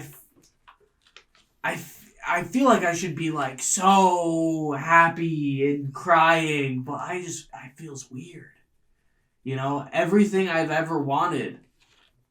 This village. I'm just slide the glass. Yeah. Everything I've ever wanted. I wanted this village. I wanted to see you again. I wanted to be back home. And this is the closest I'll ever get. But this is what I wanted. Why do I feel weird? I should be happy. No. There's nothing left for you to do. Just that. I don't know. It's different. It's different. Anyways, I'm fine. I just need some water, and I'll go back home, and you can sleep in my room. I'll take the couch. Just rest. I'll fully pick her up. Just rest. Yeah. I'll pick her up and carry her back home. You guys all start to head back. You guys go outside and you see Jimmy with his wall of dirt in between him and Alice, and Emily Spinach. What the fuck It's happened? like I'm like just literally curled up in a ball. Like What? What did you do? Don't worry about it. That is so worrying. What do you Good mean? stuff, Jimmy. Good stuff. You know, listen, Jimmy. Typically, when people say "don't worry about it," that means there's something to worry Oh yeah, about. where was Abigail? She was there. She Okay. was just drinking too. Alright. She was enjoying herself. Fuck it. Yeah. So, are you sure everything's all right? Yeah.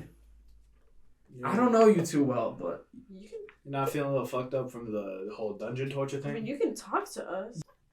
No, I know he's the guy. In the, but yeah, you guys in all my make your way flashback. back to Astrid's house. As she continues to walk, she starts to sober up a little bit and everything. You're still a little bit tipsy because you were drinking shot I for can shot with handle her. it. I have more experience. Well, maybe she has more experience than me. She's lived for 2 days. Honestly, make a Constitution save. Fuck it. Yeah, I have. I'll I'm give you efficient. guidance. Thank you. Yeah. Constitution guidance is Like, D4. you're right. Oh, I'll be fine.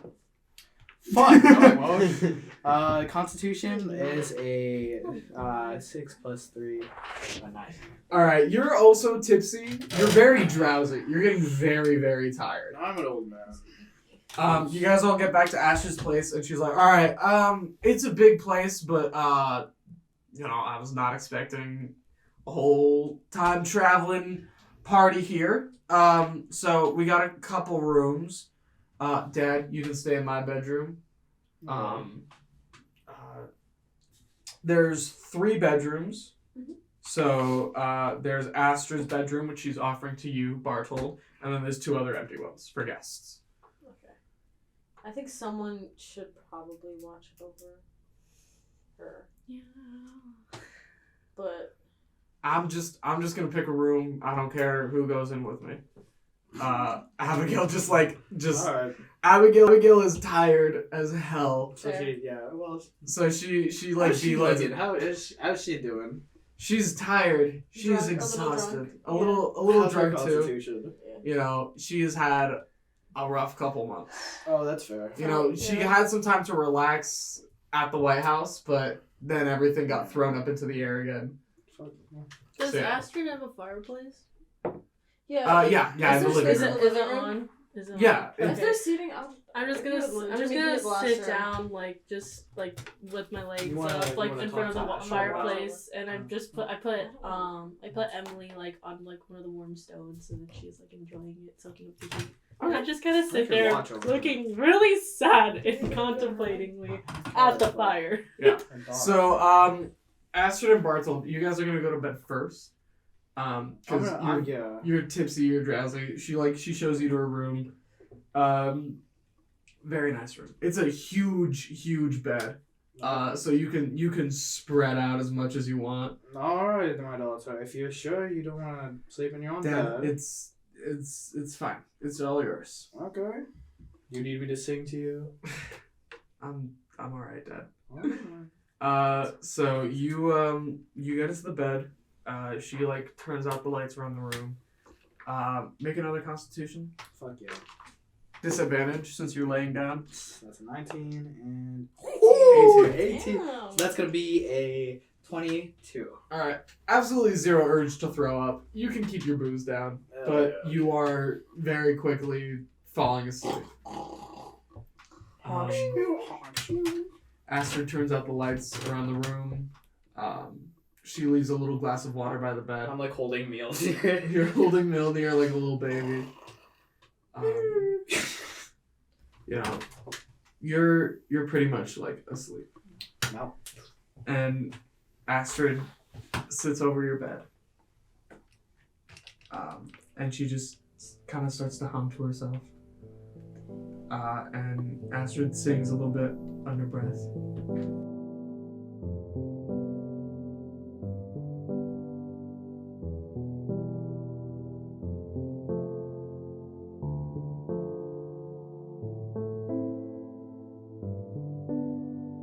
My little Barthold, so powerful, so brash. My little beacon, there's no need to thrash. Lay your weary head to rest. Tomorrow is yours to best.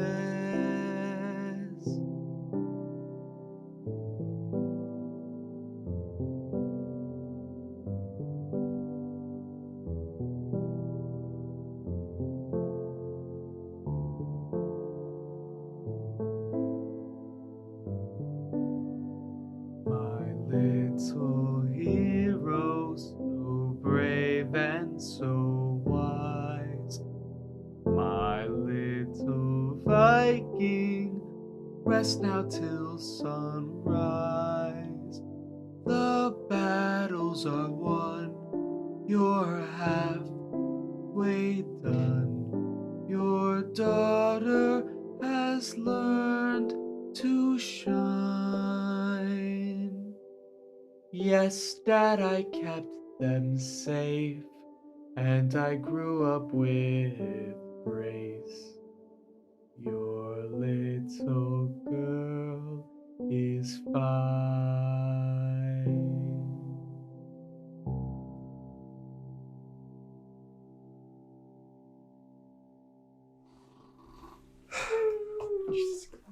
She goes into one of the other bedrooms and just collapses onto the bed.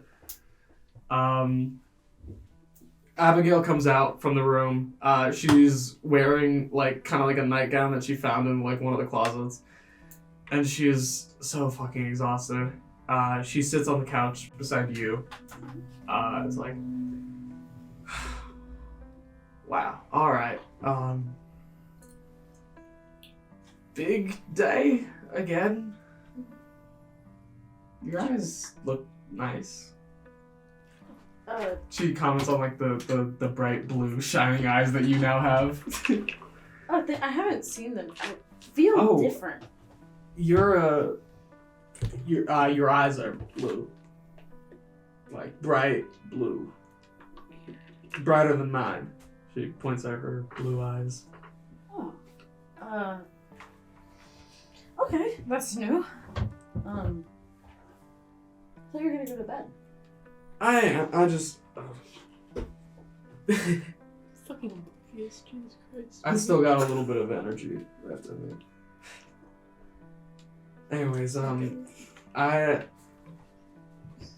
know, I want to check in, I guess. Are you doing it? No. I'm sorry. I'm sorry. Huh? I'm trying to do everything so you can get back home. No. We can all get back home. We're all in this together. She rubs her eyes as she gets tired. Mm. You know, it's a lot. Yeah. But even the girl with the snake, she's part of us. She's in this with us. Yeah, I guess. Yeah. It's not fun, but No, I think no one wants to be. so maybe Barthold. Yeah.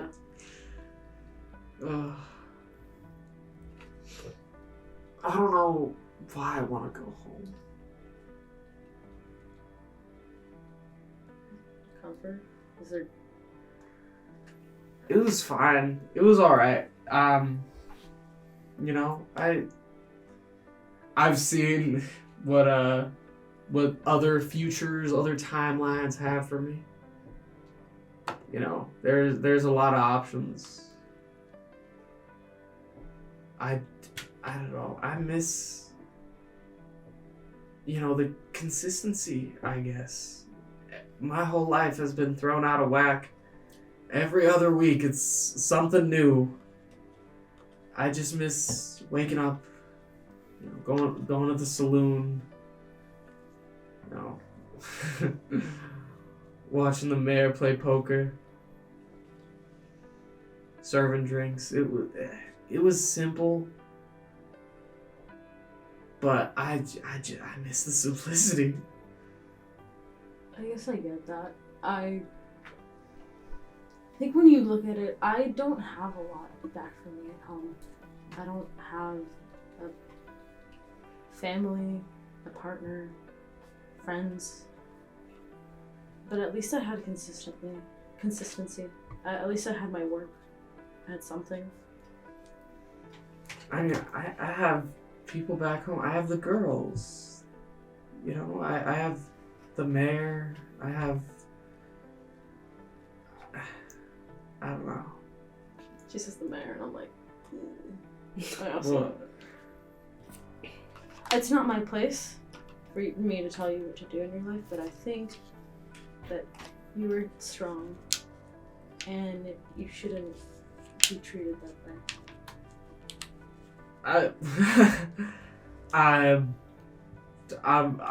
What? I'm fine. I was fine.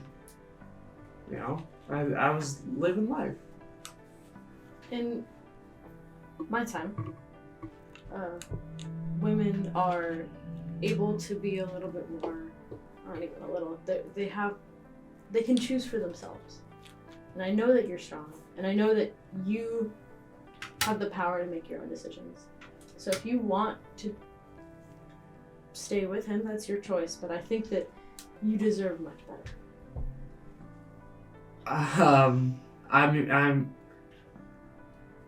I wasn't miserable. I grew. That's life. That's how it is. That's what I grew up with. That's what my mom grew up with. That's the world. Just because that's how some things were doesn't mean you can't change that. It's your. I think the whole point of this is that we're supposed to not change anything. We're trying to make things go back to how they were. We don't... Isn't changing things the problem? I think there's a difference between changing yourself and changing and like trying to change others. You are in charge of your own actions. And that's one thing I know for sure. You control your own fate. No one can change that.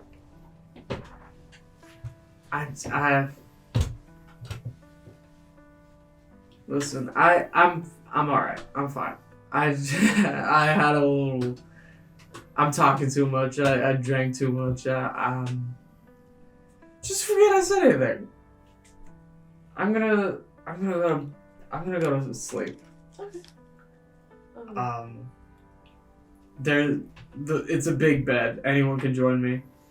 Even the blonde kid. I don't know. I'm just. Abigail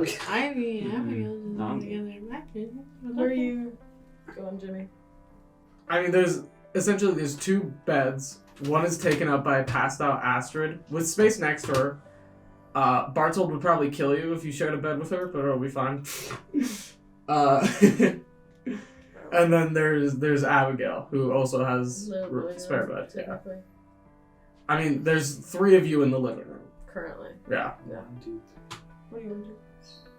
Fucking living room.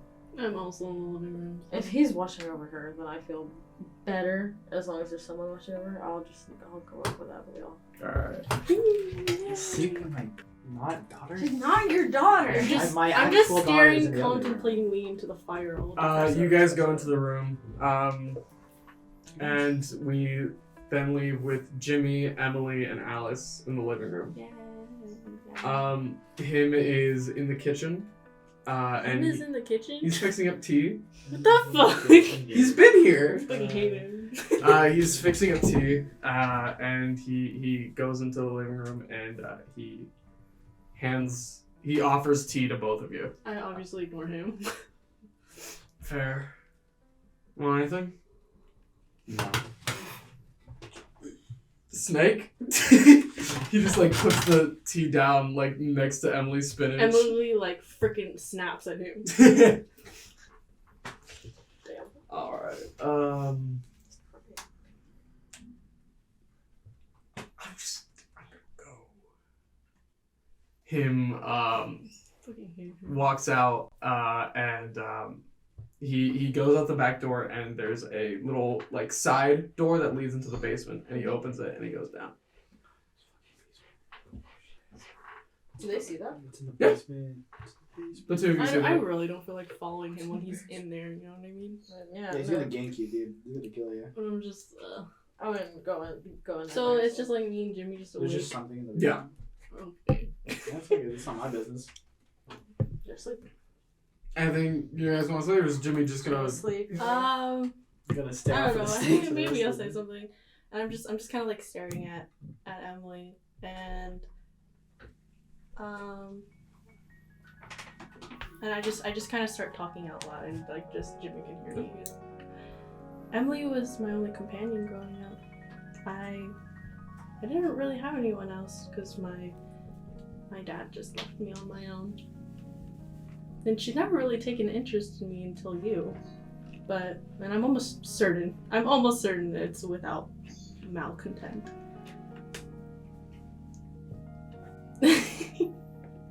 He doesn't say anything, okay. But I'll just keep going, I don't know. Stone cold Jim, dude. I don't know you and you don't know me, but I didn't mean to hurt any of your companions. And I know everything they've told me has put me in a terrible, terrible, terrible lighting, but I didn't have anyone but Emily, and my father was always with him. And I saw no freedom in my life with him always there to play puppet on everyone's life. So I thought I'd give myself and the world the best chance of freedom it could with Gerald. And I don't know if my choice was right. And I don't know what my actions have caused, but I know Gerald has done a lot to hurt all of you, but him has done so much to make this perfect future that we have to be part of. And Ivy's already made her choice, and everyone seems to trust him, and I don't know what to do while I'm here, but... Sorry, I'm just rambling a bunch. Jimmy, as she talks about Emily Spinach, she mentions, her dad not really being there, and it kind of reminds you of your parents not always being there, not giving you attention, focusing more on anything else. And just as Emily came up to Alice, Gerald slithered up to you, and he saw something in you. You weren't fully alone anymore. Yeah, maybe it's a bad analogy of Gerald being a snake, or maybe it's a good one, but he saw something in you. Can I wake up? Well, I only need 4 hours of sleep, so can I just wake up early and Yeah, you wake up early. You wake up beside Abigail in bed. She is still fully passed out. Probably drool. Actually, you know what? I'm gonna roll. She's drooling. She's drooling. She drools in her sleep. She's tired, okay. man. She's had a long fucking month. Sleepy. You see, her guns are literally on the bedside table just in case anything happens. Yeah. But she's fully knocked out. Okay. Look, and then maybe go downstairs. No, you get out of bed quietly. Mm-hmm. You don't wake her up. No.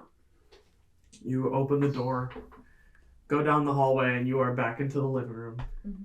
You see Jimmy asleep on the couch.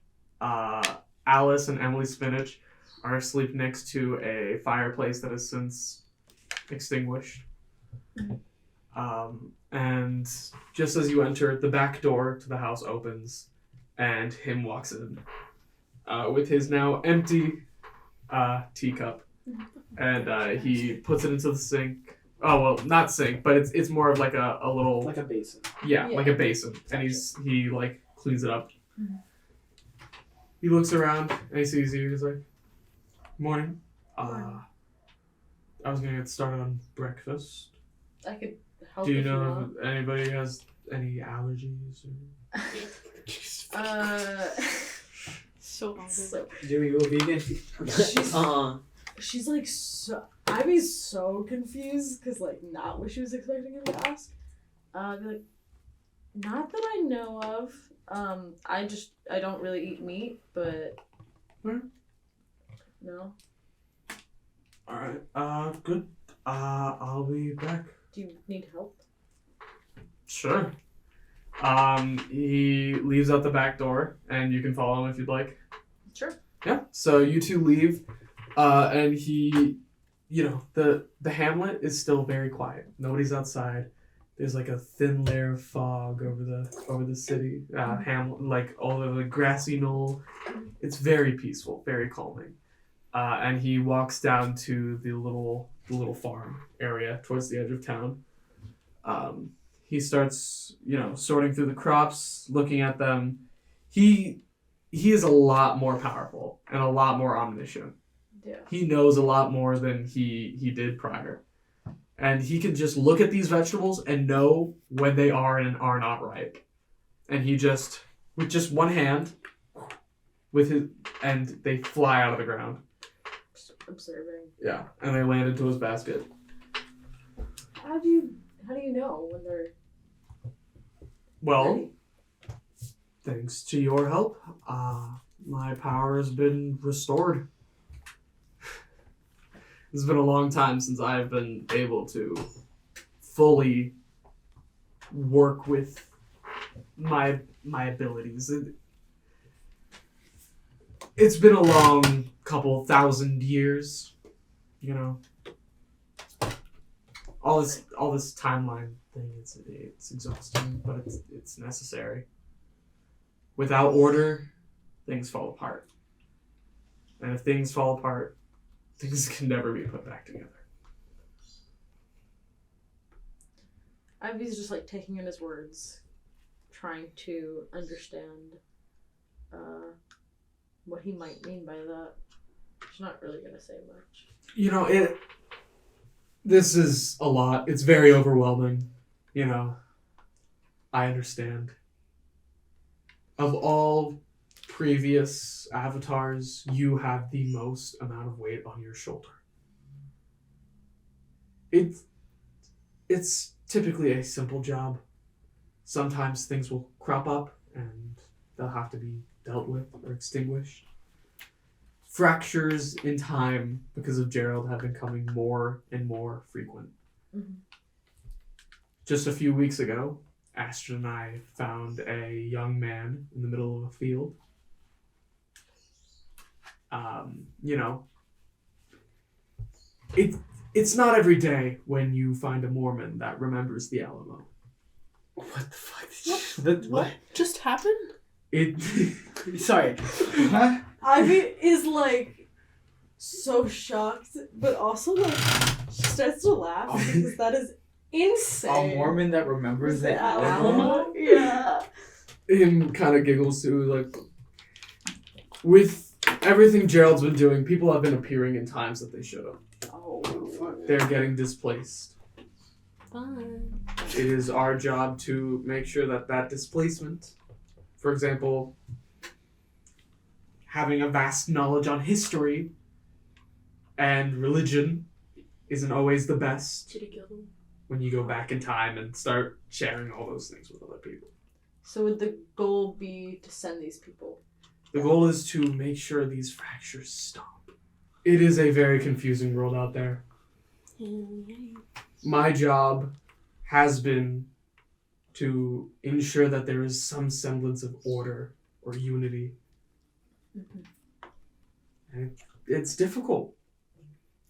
Sometimes you have to make difficult decisions that not a lot of people agree with.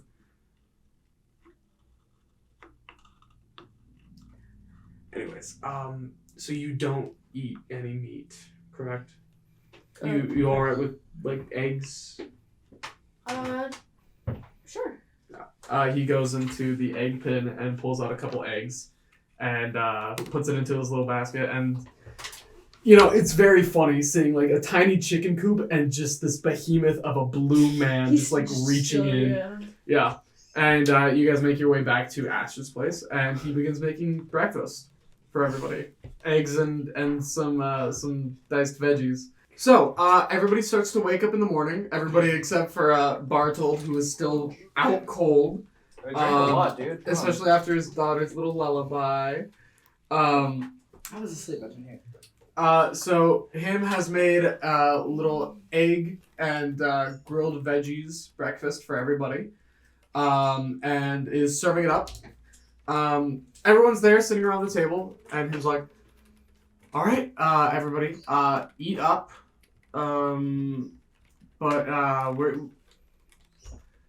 know where Gerald is. Oh, shoot. What? It's gonna be about half a day's journey, but if we make it, we could hypothetically stop him in time before he does his next brash time jump. Some would say brash. Oh, God. Jesus Christ. Morning. Morning. Thor's gonna be busy today. He's busy. What do you mean? We're gonna need his help. Alright. Or just his magic. Crack my knuckles. I got plenty of that.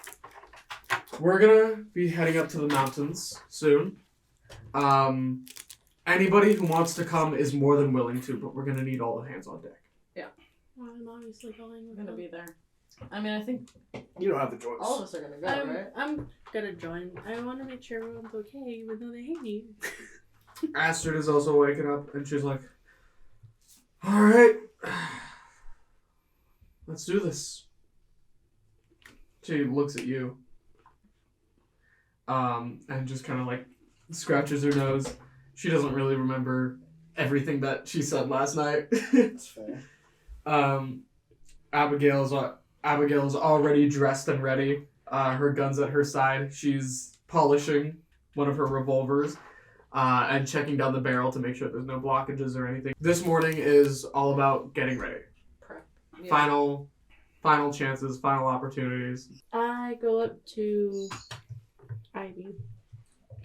I know you probably don't want me to be on this journey with you, but I'm going to go with you, even though you don't trust me, and you don't owe me anything, but I just want you to let you know I'm going to try and keep everyone, including you, safe. It's your choice. If you want to come, you can come. Thank you. And I walk away. Okay. So, Abigail, Yes. you've met my daughter. I've told you about her. Yes. I spoke of you. How do you feel? How are you feeling? Sorry, but shut up. How are you feeling? It's been a while since we've talked, Yeah. and I've been away. Oh yeah. How are you doing? I'm alright, thank you. How are you? I just met my daughter, all grown up. It's a weird thing to see from a father. I bet. I'm glad the two of you are together again. Thank you. Glad to see the jacket still fits. Yeah, thank you. Can I just do like perception or insight just to see how like maybe the conversation doesn't feel tense at all or Yeah, go ahead. Roll I'd perception. like to. I don't think so, but I'm just curious. Right on. 22. 22? Yeah. Abigail has gotten to a point where she went from not trusting anyone Mhm. at all, barely even trusting herself, Yeah. to kind of forming a bond with you guys. Yeah. You know, you guys are insane. Every single one of you is batshit. For sure. Absolutely. And, you know, despite being, you know, this group of individuals who all seem to hate each other, she seems to like all of you guys. Oh, Yeah. I'm glad. Yeah, I'm just chatting with her and you. Okay. I want to ask him, is there anything that like you recommend we prepare? I mean, seeing as it's Gerald, he probably has many things up his sleeve. Last night when we made our deal, I spent some time kind of looking for him, thinking through the many different timelines, the many different possibilities. There are a lot of instances in which we go to this mountain and we do not come back. And there's only one. Well, there's one that I see being the best option, but it takes drastic measures that I have to take. Okay. Just be aware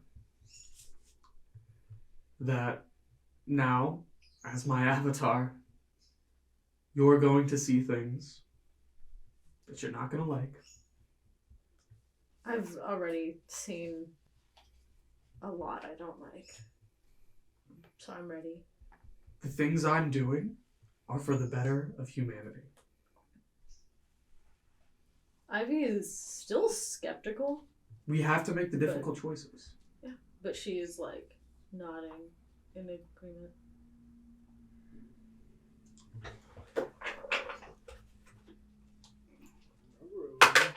Do I need to roll deception? Yep. Okay. Damn. Not 20. Oh, finally. She rolls shit, and a 20 comes the best time. Him looks Fuck at you, you, him. and he trusts you Fucking entirely. I know you probably. You know, he is fully prepared to make a very dangerous decision, but in his mind, he knows that you will have his back. And I'm mostly there with him, but I also I don't know him. Mm-hmm. So Ivy cannot trust people fully. Yeah. That is, She fucked it up. No, she's no. It's not. partially. But well. she can't. She struggles to trust, so that's where that comes from. With that, you guys set out on your party. Astrid and everybody, you all step out of Eldingcroft. Her people say goodbye to her, and she smiles back at them, eager to come back. You guys begin. I feel like I show off in front of the village a little bit. I raise up the hammer and shoot lightning. The people are like This is the greatest plan! Everyone starts cheering. Ah, Yes! I'm flexing. Astrid is kind of like doing the. I'm kind of embarrassed of her dad, you know. It's my But, like- job as a parent to embarrass my daughter. Oh, It's yeah, it's I like just, when her dad is being really funny in front of her friends, and she's like, "Dad, stop." And you guys continue along the grassy knoll, together as a party. Still, no idea as to where the whereabouts of Alex are. Him hasn't seemed to mention anything about it. You guys continue along the path. Emily Spinach keeps staring at Jimmy as you travel. But in that same vein, Ivy keeps an eye on you, Alice. Yay. Okay. Not in a safe Not- way. Yeah. Yeah. I don't blame her. You guys reach the base of the mountains, and from inside of the mountains, you hear loud clanging, as if metal is hitting against each other. The dwarves. There is a path leading up the side of the mountain to a big gaping cave. One of them's in Thorn. I'm gonna kiss him. I can't wait. I hope so too. Him looks around and he goes, Astrid, go ahead and cover your ears. Astrid covers her ears. She can't know. Future. Him says, these people are brave, they are proud, and they are dying. The mistakes of humanity has brought plague, as I'm sure some of you have known. But despite all these magical, mystical, different species, as time goes on and diseases spread, they are lost to time.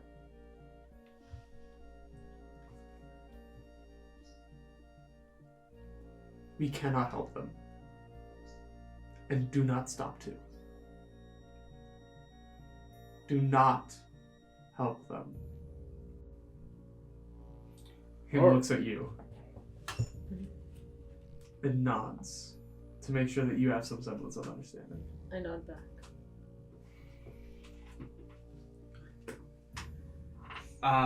You guys start to file into the mouth of the cave, and him stays outside. Interesting. So it is now Astrid, Abigail, Barthold, Alice, Jimmy, and Ivy.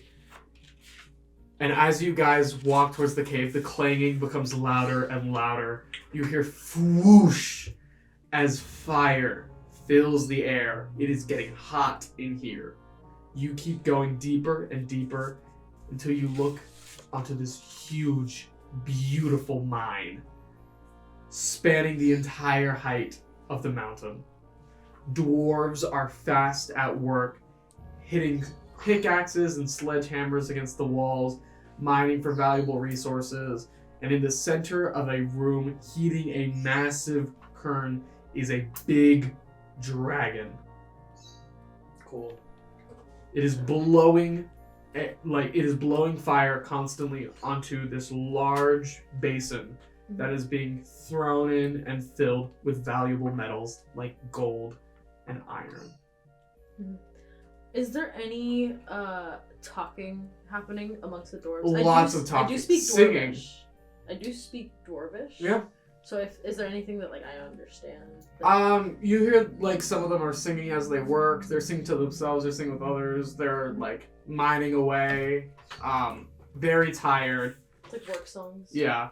And you see one of them looks up at you like, "Oi! What's with you lot?" We don't know why we're in here, right? We're looking for Gerald. Where? Gerald's in here. We're looking for someone. Wow, that narrows it down. He's a man in a white cloak, almost. Okay. What's he do? Science. I mean, that one I guess. Like an alchemist. Like a doctor? Like a doctor. Yeah, Kind like a of like doctor. Evil. He's bald. He's bald, I'm pretty sure. He's not bald. The doctor is on the lower floors. So you know of a doctor. Yes. White coat? He's helping with our sick. Oh. Well, He points you in the direction to a very... It's a very shifty looking elevator that was definitely handmade. And it's more of a lift than an elevator, but he points you in the direction of it and then he immediately goes back to working. Does it look like it'll handle all of us? It should be fine. Are there any? So you said the dwarves dealt in like magical stuff. Yeah. Do we see any of it around? You see a fucking dragon. Okay, but like magical items. You as of right now, you just see mining materials. Okay. You see pickaxes, sledgehammers. You can't Do that. Don't But I do have that. 7 It's not- beast Don't and do I that. can speak nothing. It- Just this it- language of no. snake. Yeah, this And I want 2 pets. I want Fuck 2 it. pets. No, we're going down. Let's go. Yeah. You guys got onto the elevator. You see a smaller dwarf sitting there wearing like a little red suit. He's like, "Hello, where shall I take you?" Doctor. Down to see the dog. The doctor. Yes. Okay. Okay. Yeah. Are you guys like friends with the doctor? Like, Yeah. Yeah. okay. All right. You seem fine. He starts to lower the elevator kind of by hand. And despite being tiny, he has immense strength and he is carrying all of your weight as you slowly lower down. As you pass by layer, you see, different levels of dwarves working, and you pass by a huge armory. Just going past in the elevator, filled with weapons and armor. But you keep going down, he keeps lowering you down in the elevator, and until you guys reach the bottom. As you hit the bottom, black smoke goes out in all directions as coal fills the air. Alrighty then. This'll be where you guys are getting off. All right. Thank you very Thank much. you. Thank you. He opens the elevator door. Just let me know if you need anything. You guys get off. And immediately you see dwarves, men, women, and children, lined up on beds and blankets, coughing, sick, skin pale, but large black pustules forming on their arms and face. They are coughing, they are sick, they are dying. It might not be a good idea to be down here for too long. Yeah, we as fast as we can, we find what we need and we leave. Do we send Cover your mouths if you can. Okay. Use cloth or whatever. We're not gonna do anything to help them We can't. because him said so. Yes. We can't risk affecting the past any more than it already has been. Those people are already dead.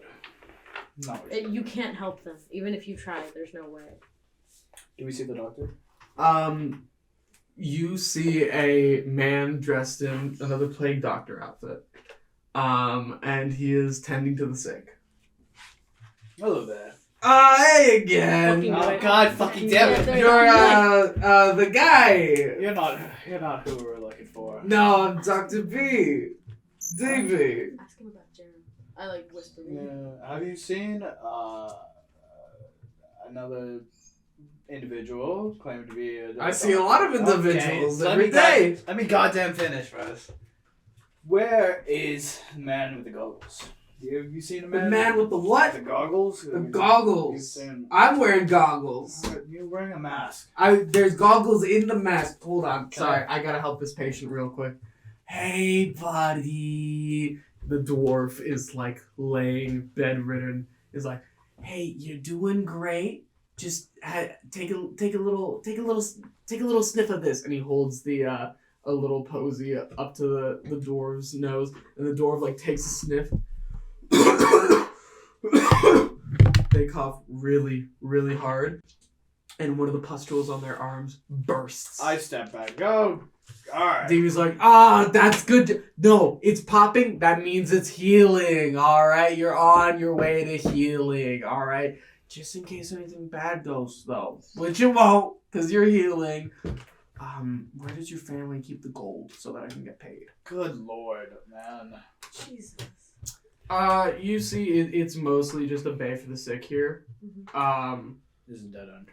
But you notice helping the dwarves and helping DB are other creatures. You see goblins there, and they are aiding the sick and helping them out, trying their best to keep them hydrated, but it is difficult under these conditions. This area is dark and it is grim. DB looks back to you and is like, so, what can I help you with? Oh, no, I guess nothing. This is Well, you walked up to me. I gotta help you with anything, you know? Well, not really, because you don't... Do you know where the man I'm talking about is? What's his name? Gerald. Okay, yeah. You know where he... God damn it! You know where he is. Yeah. Where is he? Oh, he's one of the higher floors. Which one? I don't know. You said you knew where he was. Well, if I knew where they stored their All gold, right. I wouldn't be down here with the sick now, would I? Back to the lift.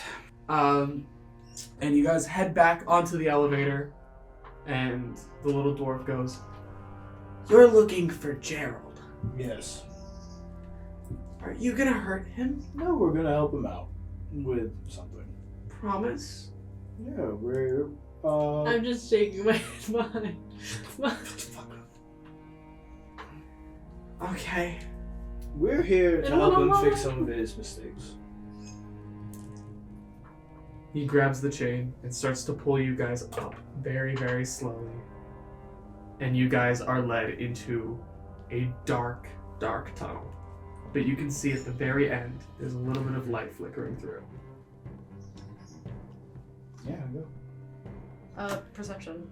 Oh shit. Yeah, the perception. Go ahead, roll or perception. Investigation. 16. Perception.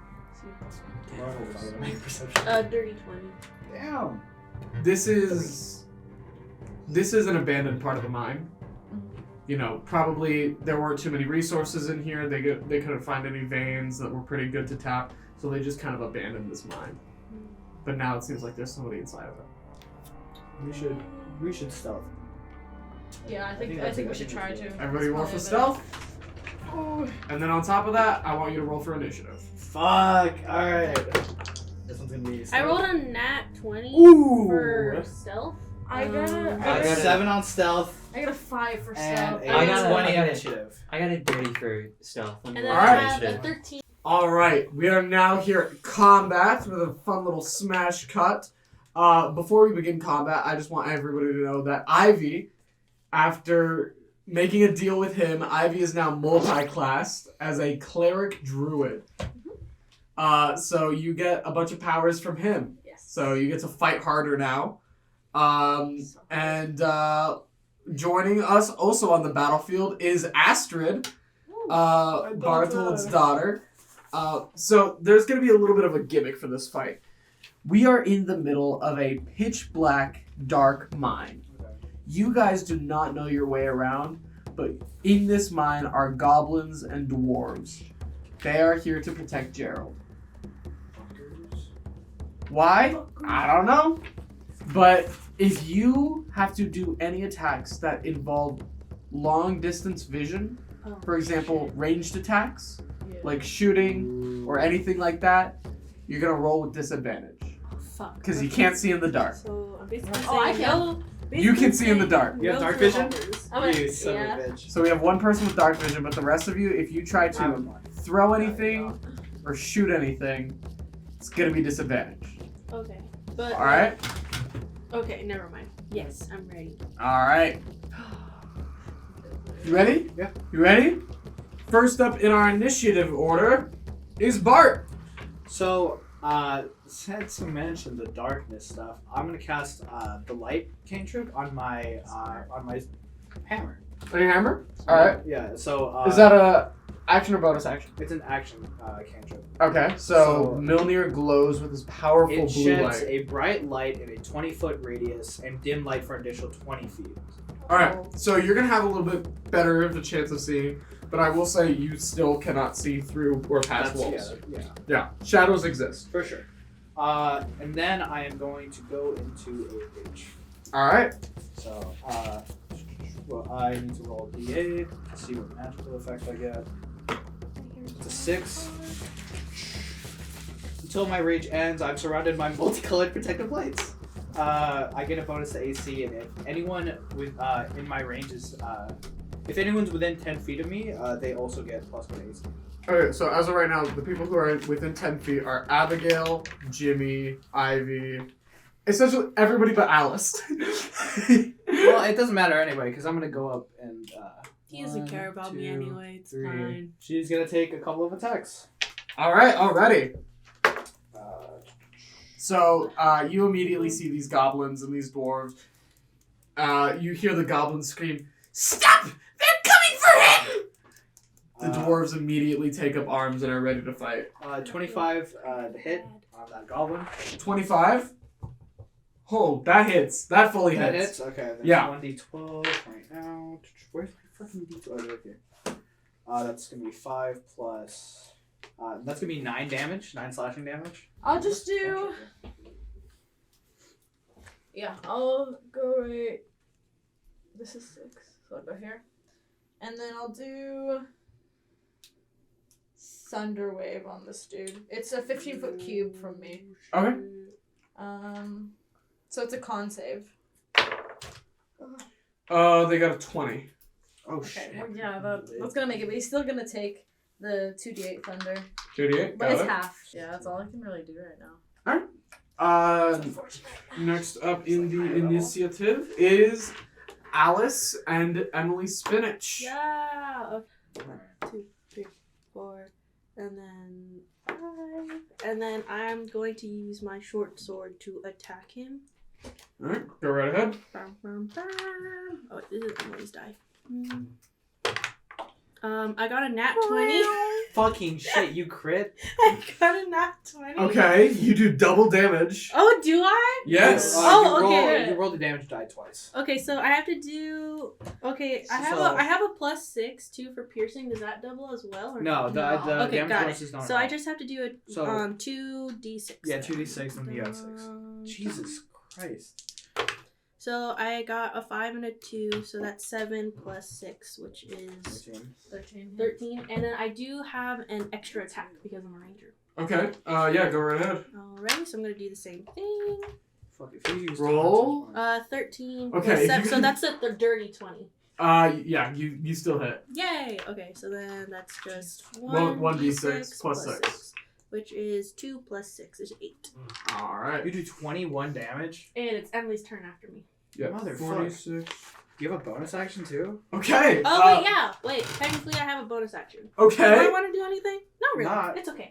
Yeah, no. Maybe I'll just give. Can I just with my bonus action, can I give help to Emily? Help is an action, not a bonus action. Oh god, okay, Yeah. never mind then. I'll just let Emily have her turn Alright. then. It is now Emily Spinach's turn. Emily. Fuck, the goblin's still up?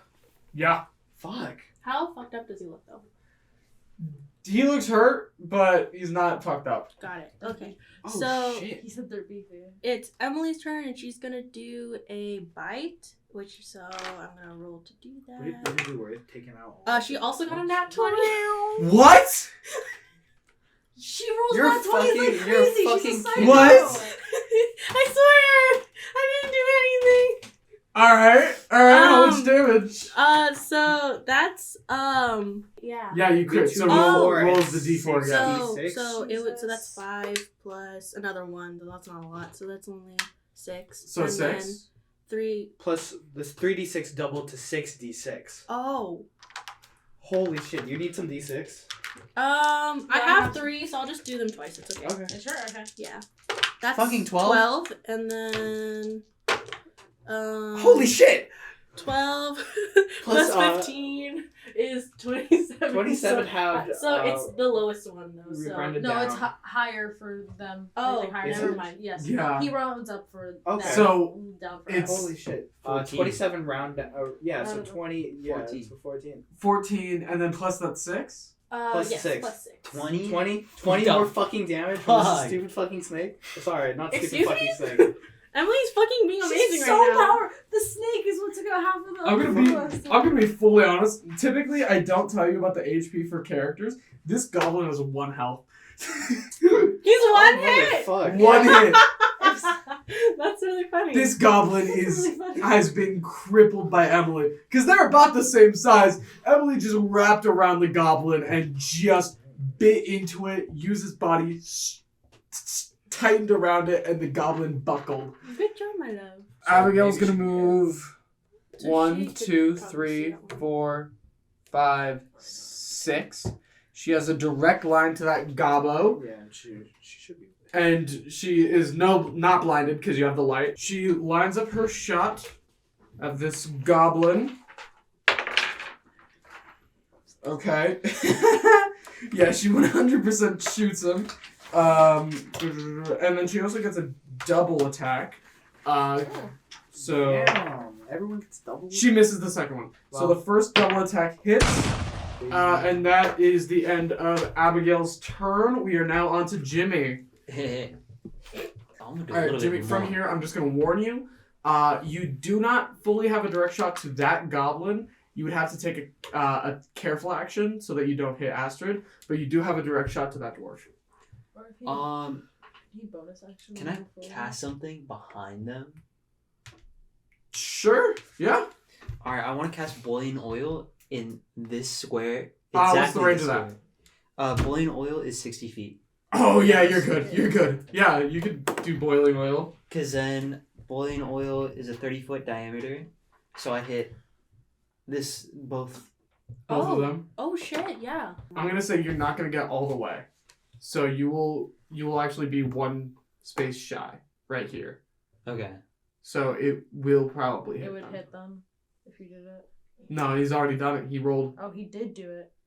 Oh, Can fuck. they make dex saves? Or Yeah, you guys can make reactions. Okay, my dexterity is +7. is it a dex save? Or I would do. Why do I say that? I would. Yeah, I'll do dex saves. 17 plus.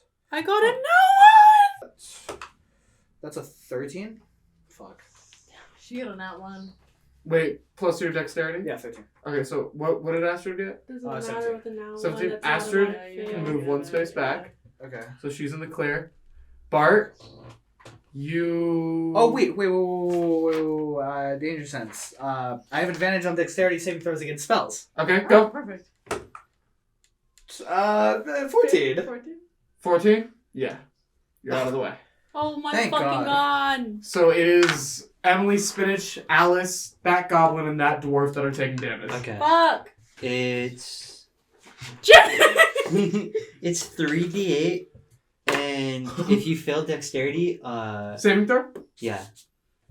You already failed that dexterity You got a nat saving throw. 1. You got a nat 1. Yeah, you failed. So you fall prone. Me and my daughter are fine. You fall prone? It's Your character's lying down now. So Jimmy! Jimmy, not that I don't want you to roll low, but I would be really grateful. You should roll low because you don't only need damage. Oh I still got an 8 again. 883. 883. 19. Okay, so you do 19. Neither of them saved their throws, so this one is down. This guy is full dead. Fried The goblin. boiling oil seeps into him, and he just goes as he goes down. You fried that motherfucking snake, You dude. fucking fucked up Emily. All right. Stared at me. She was curious about Next, you. all right. Next up, we have all of the bad guys, and then these guys are actually gonna stay planted.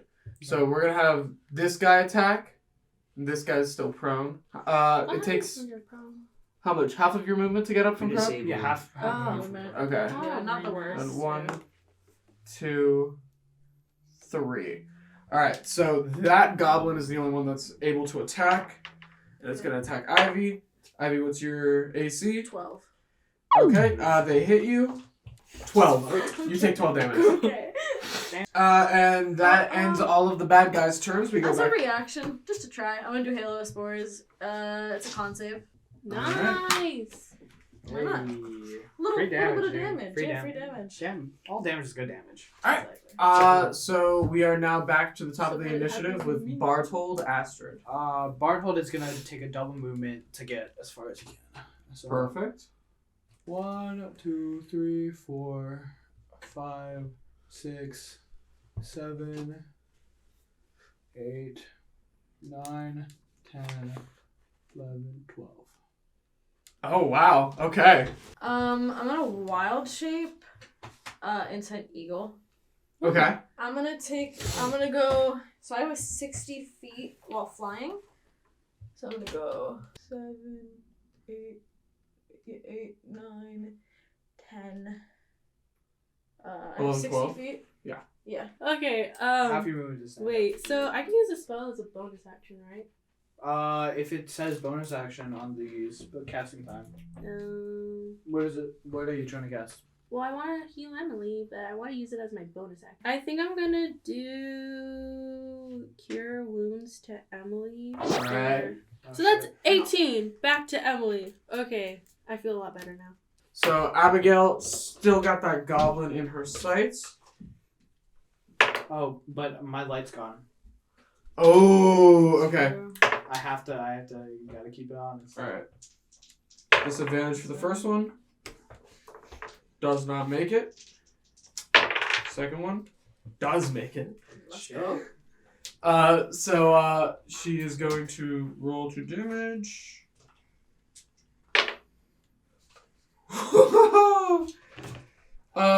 She fucking snipes this dude.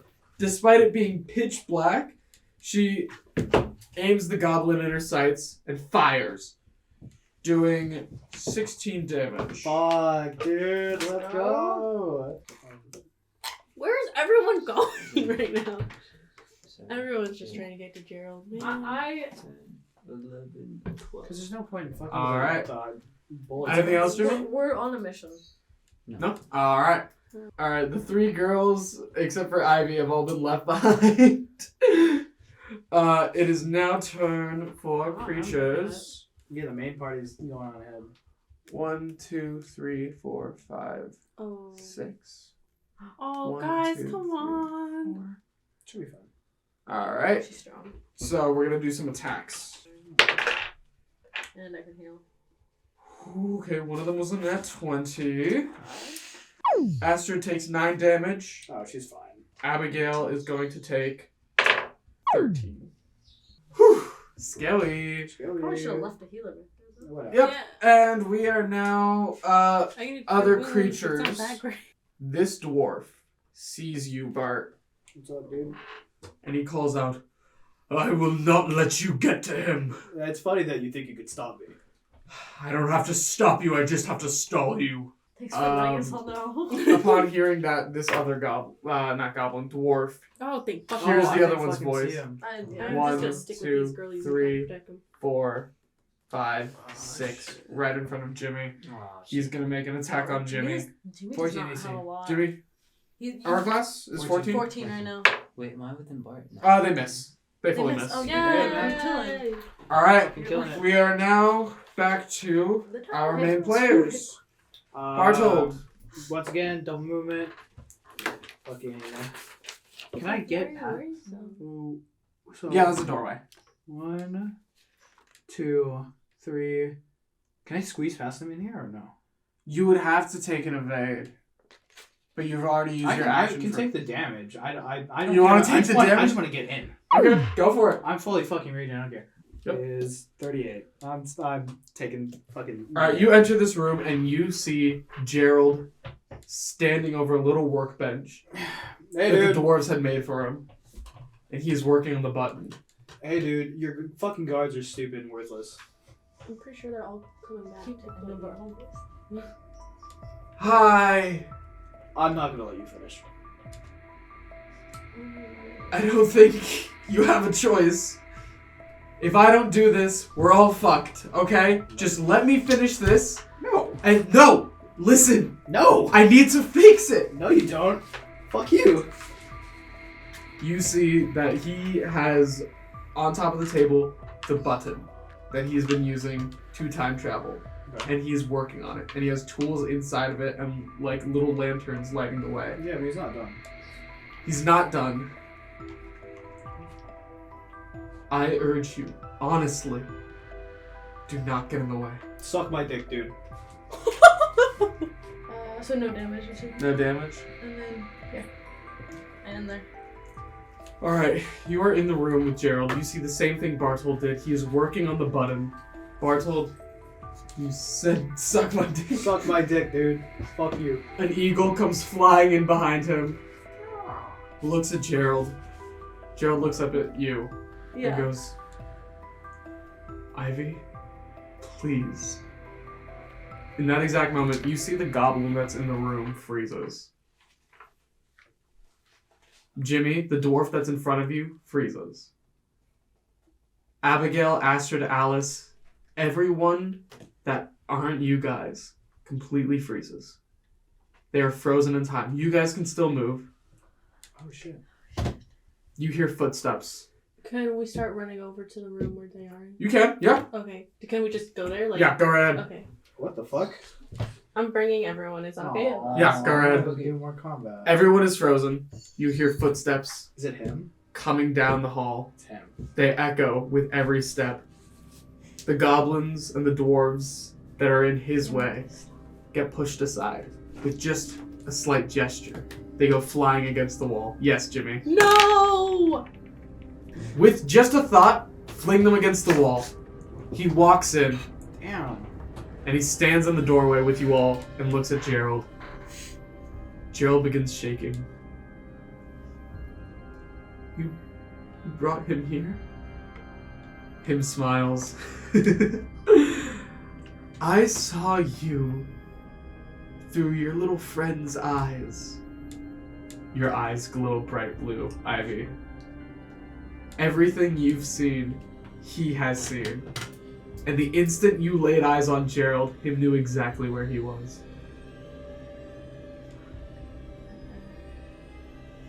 Gerald starts to panic again and back up. No, I grabbed him. You grab I Gerald? grabbed Gerald. Hold on, dexterity saving throw. Against my strength. Yeah, Nat 20! Nat 20! 18. he fails. You grapple Gerald. Please. Where do you think you're going, bud? I was also rewarded by this point. Yeah, back. Him starts to walk through the room. He pushes Abigail, Ivy, all of you to the side. He goes up to Barthold, who is now grappling Gerald. I want to give Emily to just like to Jimmy to hold, Okay. and then I want to try and intervene. I So- want to like get between Yes. Gerald and him. As him walks through the room, you guys notice he starts to grow in size. He gets larger and larger. No, His yeah. brown suit begins ripping God at the damn. seams, Oh, revealing dark blue skin, pure muscle. God. Claws begin to extend from his hand. I turn to Jimmy and I put Emily in his hands and I say, take care of her. And then I just run over and I know you're holding him, but I'm just in between. Yeah. So you hand Emily over to Jimmy. Jimmy, the snake looks up at you, and you can see fear in Emily's eyes. Alice, you run towards him and Gerald. I'm just in between them. Him casts his hand towards you, Bart, and you suddenly feel yourself relax as your arms drop to the side, letting Gerald go.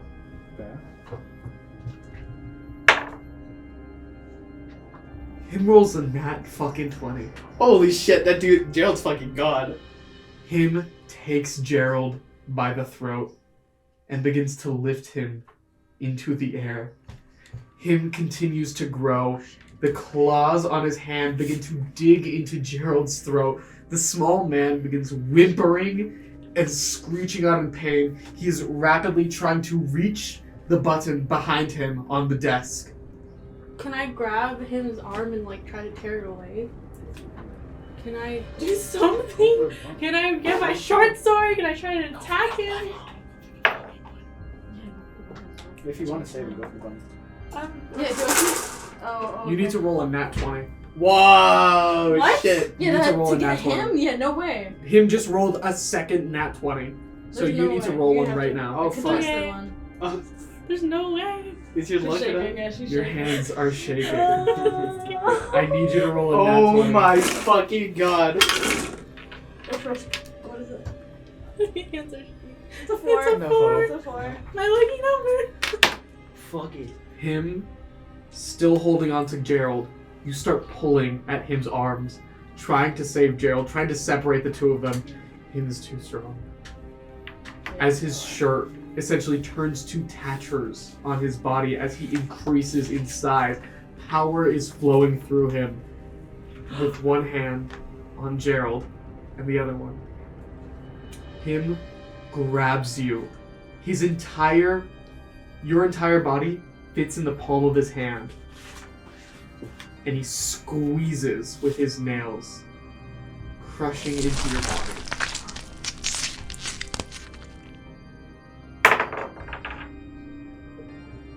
Alice Roosevelt, your dead body is thrown to the ground. Emily Spinach watches as you are treated like a bag of meat by him.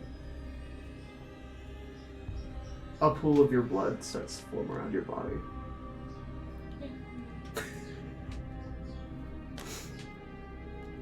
Gerald panics and takes this one split second of him being distracted to try and reach towards his button.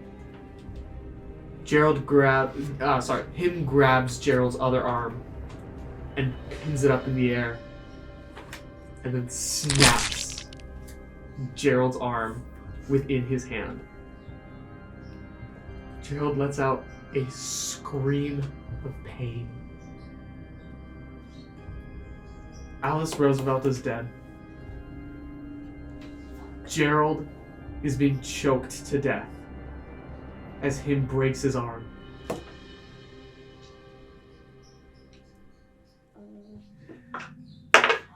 Abigail raises her gun and points it at him's head. Abigail, what are you doing? Him is down Abigail's sights. I'm gonna Misty Step, grab the button, push it. Can I do that? Oh fuck! Dude, don't fucking die! I don't wanna die, but I don't want this happen. read I died. It's just within. Oh, it's an occupied space I can see. So if it's over here, I can probably. You can get it. Can I don't know if I can do it. So I can do that. I just have to be able to grab it. And Alright. Oh fuck! I'm so nervous. What do Can need I to roll? can I sanctuary her or? Him rolled a 5. You need to get higher than a 5. Oh my god. It's a 2. Oh my It's a fucking 2. god. You Misty step to the other side. Him throws Gerald to the ground against the table. All of Gerald's pieces go scattering through the air, and he grabs you. He grabs you, not by the throat, but by the face, and forces you to look up at him. You said you would be fine doing the difficult thing. Abigail rolls a natural 20 to shoot him in the head, which means double damage. That is 4d8.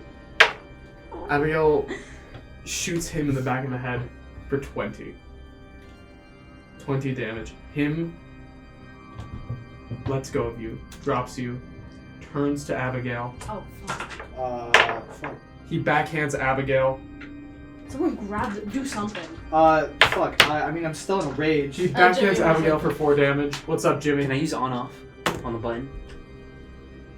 Do it. Do it! Do it! Jimmy! It's not a... Jimmy? You reach your glove out towards the button. You feel the electricity flowing through your gloves. Gerald looks at you for a split second. And before he can finish screaming the word no, you turn on the button. The room stays silent. The button begins to shake on the desk. Gerald's tools fall out of it. Pieces start flying left and right as a bright white light starts to come out of the button, and then it explodes. Everything turns to white.